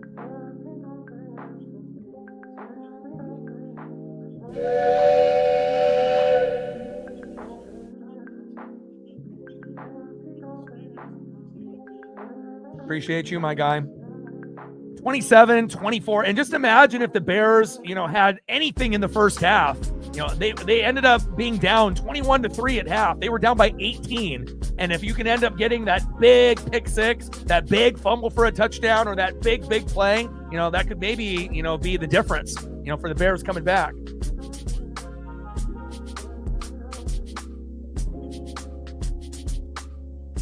Oh, really? But you're going to the Gore show, you said, pretty soon, right? Reflect with a 20. Appreciate you. Thank you so much. Every dollar counts. Thank you so much.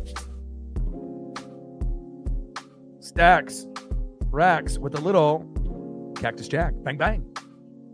Thank you so much for your guys' love and generosity and support to the channel. It means everything. Every dollar counts.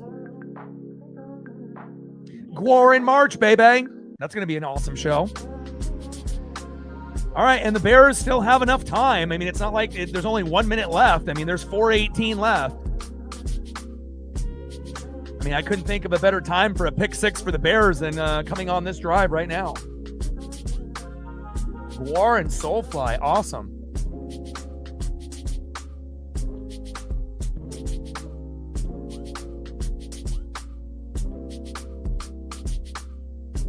Emmanuel Wilson in the backfield, trips right, shotgun set for Jordan Love. They throw the screen, tackle him. There you go. Good tackle there by the Bears. They're done.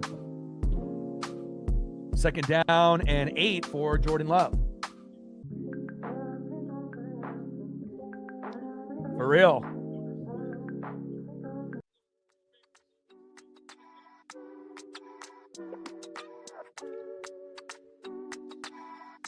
Shout out to my boy Brooks Beats with the best beats on YouTube. 2nd down and 8 at the Green Bay 33. Jolly with a 20. I appreciate that. We got a little dono train going. Sometimes it just takes one person to kind of get the mojo going. Love going deep. Oh my God, what a catch by Romeo Dobbs. He is fucking insane.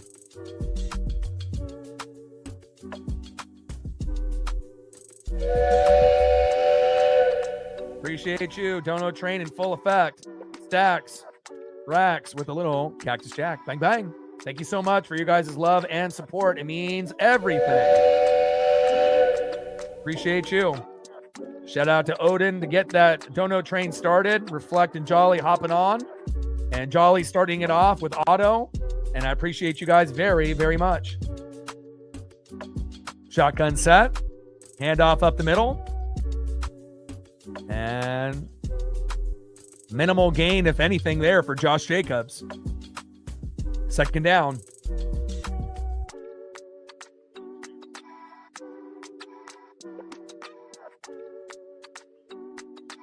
And we've seen Caleb Williams struggle in this game, but start to get a little bit better here in the second half. Swift with a touchdown. Loveland has been fantastic, but again, Jordan Love doing Jordan Love things. You know, they know that Josh Jacobs is very effective as a running back, and Romeo Dobbs has come up with some really big catches here in this game. 3:16 left, and we're not talking Stone Cold Steve Austin. 27-24, Green Bay hanging on by a thread. Can the Bears get a field goal and tie this up? Because if it goes to overtime, it benefits Chicago. You know, Chicago can win this game if it goes OT, unless they're able to come up with a big defensive play on this drive. Shotgun set on 2nd down and 10. Love throws to the sideline. And Matthew Golden completes the catch. First down, Packers. Chief in the building. What's good, brother?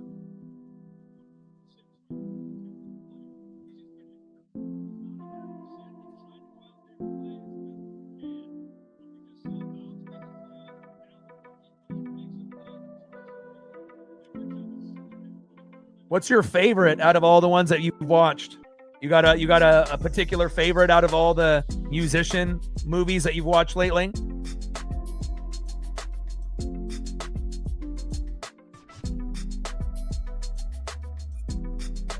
And after that 12-yard pass from Love to Golden. And we got a second timeout here by the Bears. Let's see. 20, 40, 65, 77. I think we're at 72, I believe. We're at 72.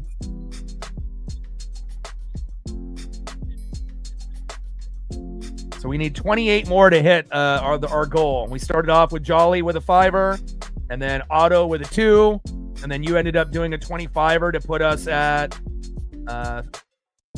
32, and then obviously 20 and 20 by Reflect and Jolly.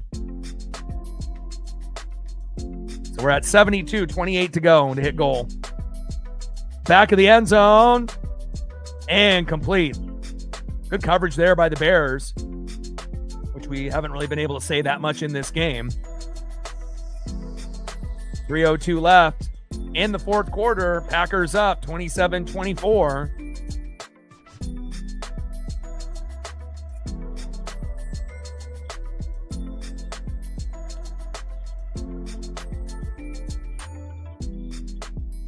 Oh, did you? Oh, thank you so much.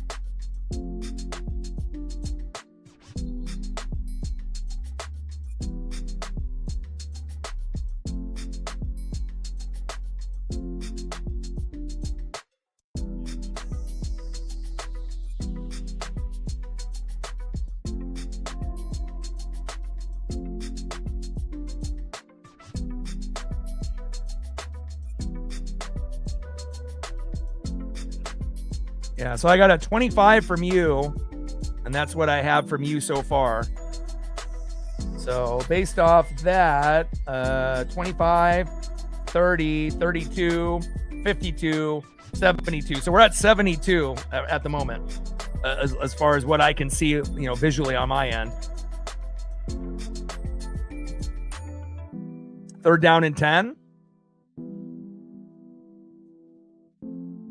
Audible at the line for Jordan Love. Big play of the game here between the Packers and the Bears. Shotgun set on 3rd down and 10. And flag comes out as that ball gets batted down. That delay a game.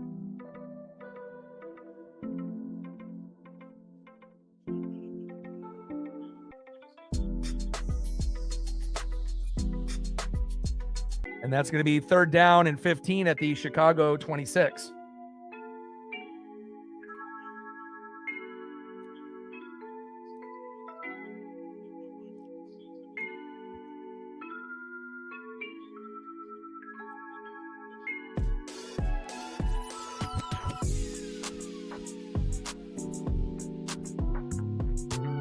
Shotgun set on 3rd down and 15. Pump fake going deep. Got a man.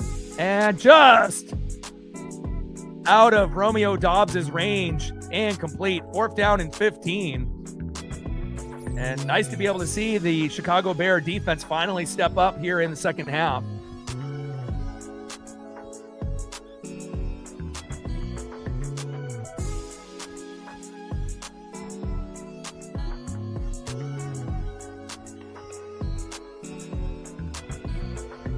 McManus coming in here with the kick.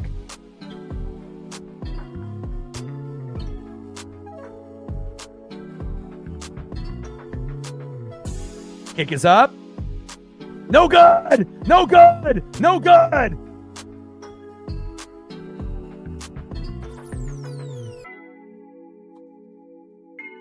This is nuts.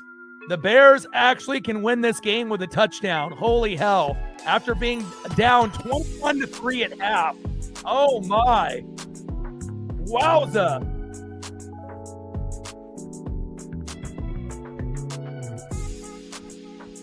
I mean, obviously they can tie it up, and if it ends up being tied, advantage Bears in overtime. But if they can get a touchdown to Colston Loveland or Luther Burden III or anybody, this place is gonna fucking erupt.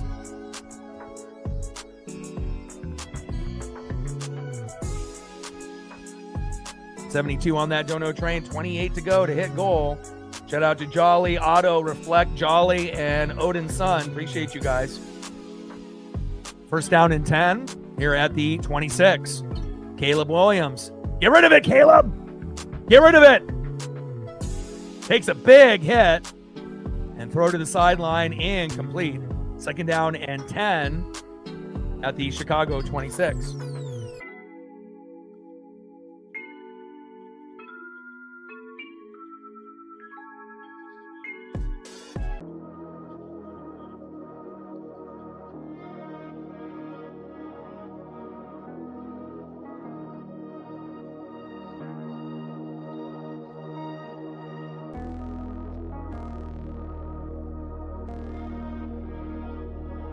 Second down and 10 at the Chicago 34. Man in motion. Packers bringing a delayed blitz. There we go. Attack the middle of the field. 1st down. Bears. My boy, Colston Loveland, my favorite player there on the Chicago offense. Let's go.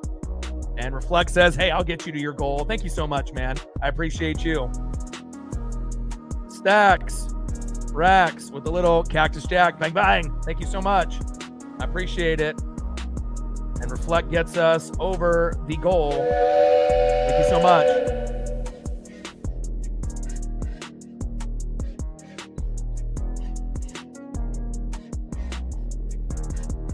We've got about 2 minutes to go here. All the momentum has shifted. It was all Packers in the first half, all Bears in the second half.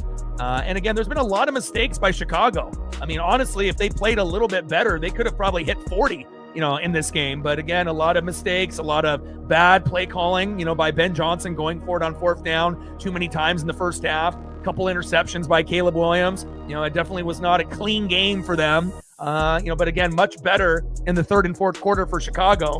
And anytime you can come down, with the momentum late in the game and you're down by 18, 21-3, started the 3rd quarter, and now you're only down by 3 with a chance to win. Unbelievable.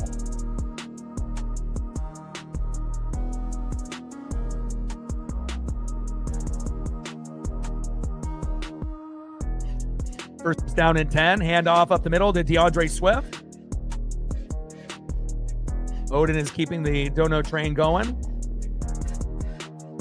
I appreciate you.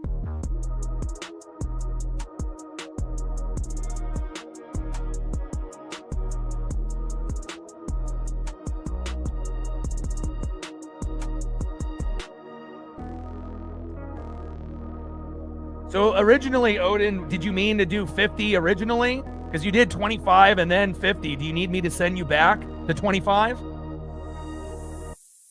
I can send back the 25, the first one that you did, if you need it back.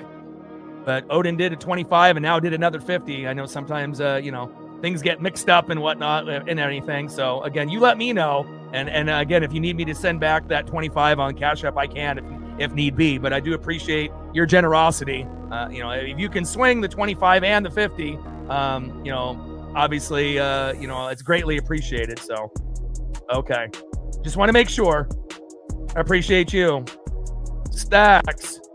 Racks with another Cactus Jack. Bang, bang. Thank you so much, man. Your generosity is unmatched. Thank you so much. And another $50 dono on the dono train. And it's been a minute since we've been at a number like this. You know, there was a time where we were, you know, hitting 100 to 500 pretty frequently. But again, you know, we know how things go in life. You know, obviously the economy isn't the greatest. And again, we know how tough it's been for a lot of us. And again, with me not working a regular 8 to 5, 9 to 5 job, you know, a majority of how I live is just based on you guys donating to keep the stream alive. So thank you so much for your generosity and love. And again, I don't need to be rich. All I need to do is to be able to pay the basic bills so I can continue to do this stream. So thank you so much. I appreciate you guys. It means a lot. Jolly started off with a $5, Otto with a $2, then we ended up getting Odin with a $25, then Reflect decided to match, Jolly decided to match, Reflect got another 28, and then we just got another donation of a 50 there by Odin's son. Appreciate you very, very much.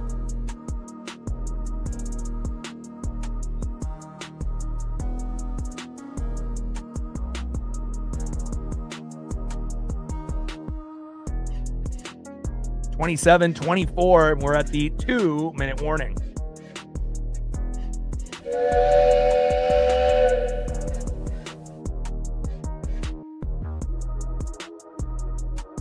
Minnie with a $10. She says, I want to get on this dono train. Thank you so much. And that's how it works, you know. When one person joins the party, everyone joins the party. Stacks, racks, and a little Cactus Jack for Minnie. We appreciate you. Thank you so much for your generosity. Thank you so much, Minnie. 2nd down and 4. Caleb, run! Ah! DJ Moore, what happened to my hands? You got to make that catch, DJ. And that's going to turn into 3rd down and 4. And then we got a injured offensive lineman there for the Bears. Appreciate that, Minnie. I know how hard you work for your tips being a bartender as well. Thank you so much for supporting me, the channel. I appreciate you.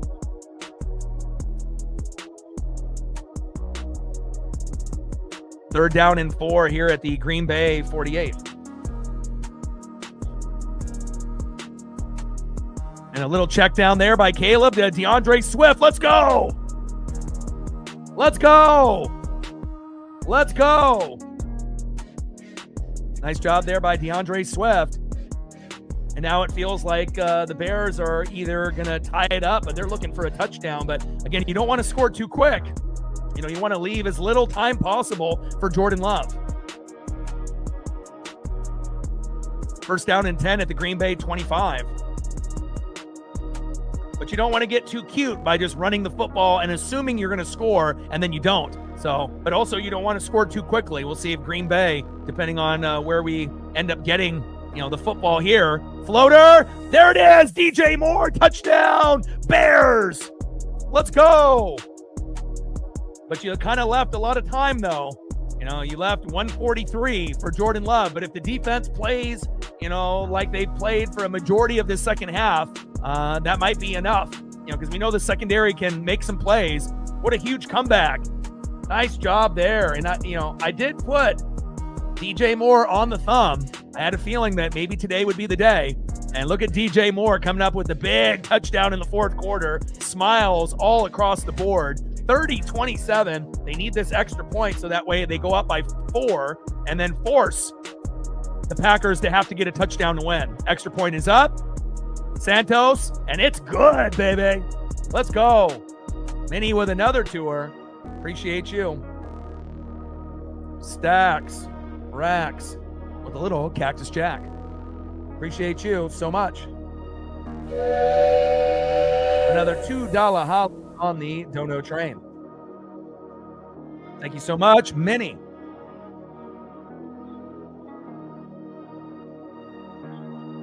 What a game. And I'm really blessed to be able to have a fan base like you guys. Again, I work very, very hard. I don't have any extra side hustles that I'm doing. So pretty much I'm devoting my whole life, to this channel and to my pup. And it really means a lot when I can get supported like this. Thank you guys. Appreciate it. Guys and girls, ladies and gents. 31-27 Bears. We already saw a shootout, between the Rams and the Panthers, where the Panthers almost won, and now you got the Bears in a shootout with the Packers. Packers were up 21-3, and they were down by 18. Fucking 18. And now they're up by 4 with 1:43 to go. It's 12 noon. You know what time it is. Time for a sack lunch. Yum, yum, yum, yum, yum. Let's go.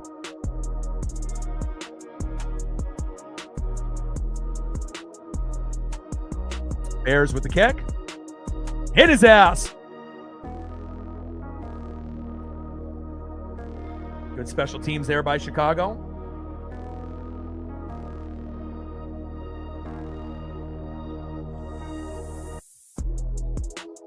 Dub-ass. They need to bear down. Let's go. Finally, the crowd is alive there in Chicago. There's going to be a lot of beer and a lot of deep dish pizza consumed if they win this, let me tell you. First down and 10 at the Green Bay 28 after that Santos 60-yard kick. Returned 23 yards by Nixon. And I'm waiting for a big interception. Come on, Chicago. Where's that big fumble or pick?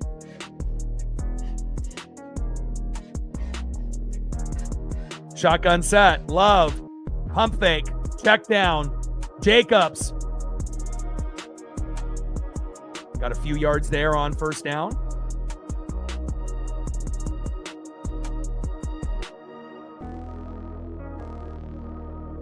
She said it's wine o'clock, baby. Second down and 7. Shotgun set. Bears rush 4. In the middle of the field. Tipped incomplete. Let's go.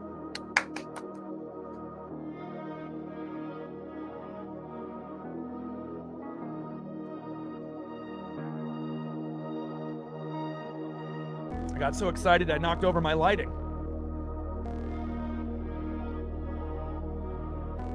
Third down and 7 at the Green Bay 31. 31-27 Chicago, down 21-3 at half, down 18. This is one of the best comebacks I've seen, but the job is not done just yet. Third down and 7. Come on, Bears. Shotgun set. Love. Check down. Dropped. Unbelievable. Romeo Dobbs. What happened to my hands? Fourth down and 7. Come on, Bears. One more play. Minnie says it's wine o'clock all day, every day. Come on, baby. One more play, Bears. Let's go.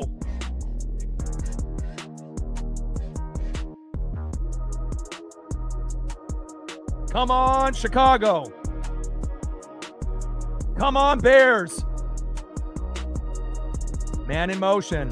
Fourth down and 7. Shotgun set. Bears rushing 4. Floater towards the sideline. Wow, how did he catch that? Holy shit. To keep the drive alive, that was huge. Matthew Golden, Notre Dame Fighting Irish. First down, Packers. Great route there by Golden. First down and 10 now at the Green Bay 44. Nice 13-yard pass from Love to Golden. Shotgun set on first down and 10. And a little check down there.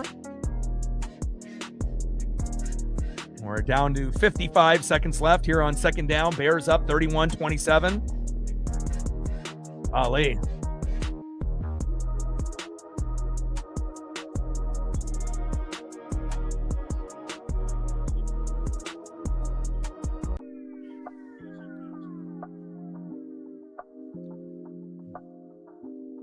Second down and 3 at the Chicago 49. Shotgun set, 3 wide receiver set with the back. Bears rush 4. Love going deep. And complete. Jaden Reed, the intended receiver. Third down and 3 at the Chicago 49.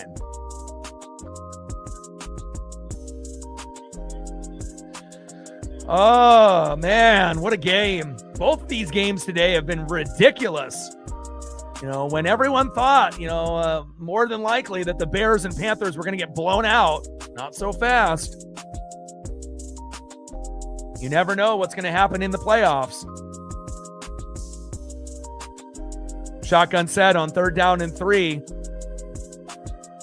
And a big catch there by Romeo Doubs. First down, Packers. Move the chains.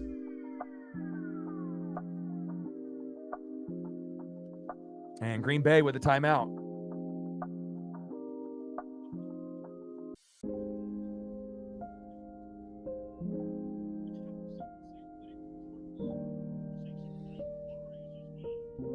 Jordan Love to Romeo Doubs for 6 yards. First down and 10 at the Chicago 43.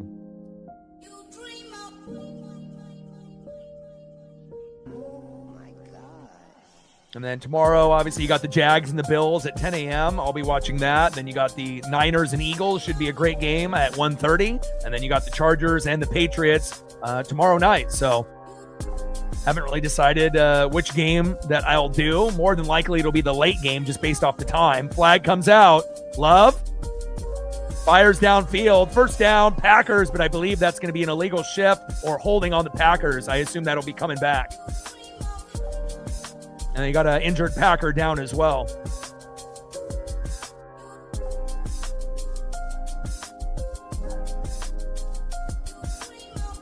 Flag came out. At least it looked like the flag came out.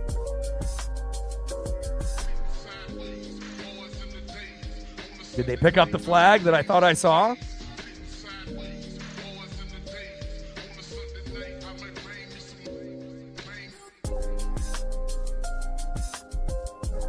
So 10-second runoff, so it'll be 22 seconds instead of 32. Did they pick up that flag? I could have swore I saw a flag right at the beginning of the play. Did they pick it up?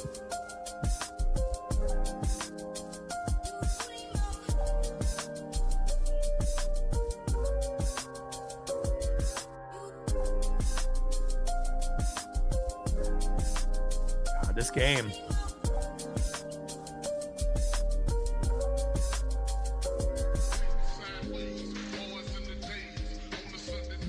(31-27) Bears.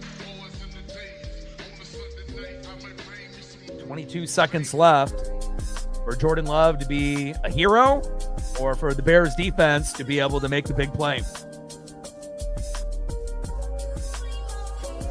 And they haven't really been able to get too many sacks or pressures on Jordan Love all day.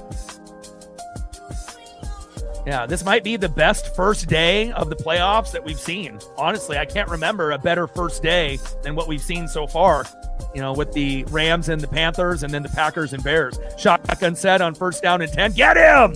Get him! Oh! Incomplete.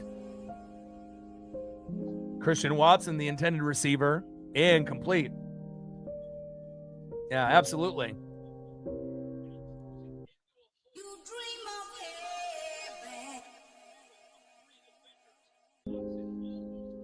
I mean, Jags, Niners, and Chargers will be underdogs in their games, but they all could win, if they play well. But the real question is, will they play well? We'll have to wait till tomorrow and find out. Second down and 10. Bears up by 4 with 13 seconds. Come on, baby. Oh, my God. Flag on the play. Ball start on Green Bay, self-inflicted wound.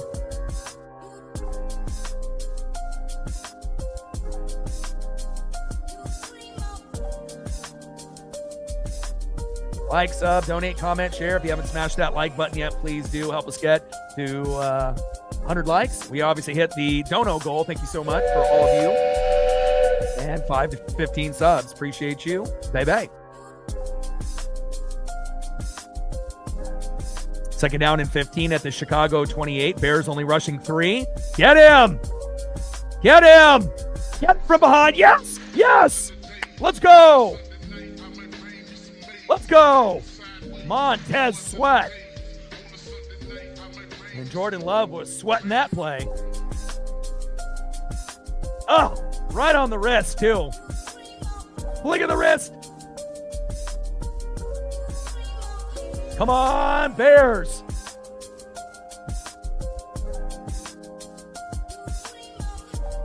Seven seconds, huh? Bears fans don't like that. It shows 2. Come on, Bears. Bear down. Bear down. 3rd down and 15 at the Chicago 28. Come on, Bears. The Bears. The Bears.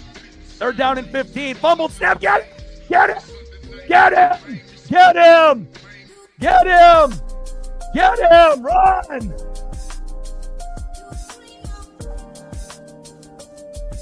Let's go.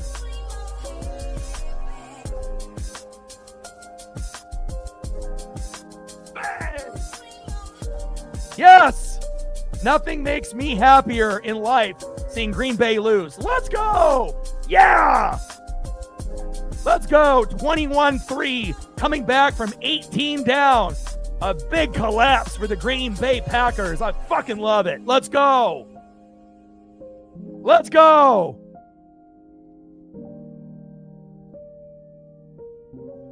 Man, beautiful. Awesome. Great job by the Chicago Bears. Terrible first half, and it's always a tale of two halves. It's not how you start, it's how you finish. Unbelievable game. Unbelievable fans that we have in the room. And again, you know, if there's one team, I don't hate any team in the NFL, but if there's a team that I dislike, it's the Green Bay Packers. And it's been like that with the Brett Favre, Warren Sapp era for me. And man, beautiful. I fucking love it. Let's go. What a comeback. Amazing 2 games here today. Unbelievable. Hell yeah. And how did he not pick that off at the end? But, you know, hit him right in the hands, but it is what it is, I guess. Oh. Shout out to Jolly, Otto, Reflect, Jolly, Reflect, Minnie, and Odin. Thank you guys so much for all your love and support. Man, unbelievable. Obviously, when the game started in the first half, it looked like it was going to, turn into a blowout for Green Bay. I knew Chicago would make some adjustments in the second half, but kind of felt like it might be too little too late, but they kept fighting, they kept scrapping, and they ended up coming back on a big victory against their rival, the Green Bay Packers, and I fucking love it. Let's go. Can't wait for tomorrow's streams, and again, based off the time, realistically, we'll probably do the Chargers and the Patriots just because, I'll be taking care of Paisley and whatnot, but, if I have time to do Niners-Eagles, I'm definitely going to be locked in watching that game as well as the Jags and the Bills at 10 a.m. So I love you guys, and I appreciate you guys so much. Thank you so much for your support. Jolly, Otto, Reflect, Jolly, Reflect, Minnie, Odin. Thank you guys so much. It's been a minute since we hit this plateau, and again, what a wild start to the NFL playoffs here in the 2025-2026 season. I love you guys and appreciate you guys very much. And tomorrow we'll be live for the Chargers and the Patriots at 5 o'clock Pacific. Monday, we'll be live at 5:15 for the Texans and the Steelers. And then obviously Tuesday, Wednesday, Thursday, Friday, we'll be doing NHL and NBA. And then we'll be back at it with the playoff on next weekend, the divisional round, as well as the Natty on that following Monday. So we'll be very busy, moving forward. And I love you guys, and I appreciate you guys more than you know. And it really does mean a lot. Now I got to go take Paisley on a long walk, and thank you guys for making this stream a successful day. And I definitely won't forget this day for quite some time. Final score, Chicago Bears 31, Green Bay Packers 27. And I got one question for you. Who talks sports like us? Your boy Ryan, Northwest Sports Fanatics, and I'm out. Gang.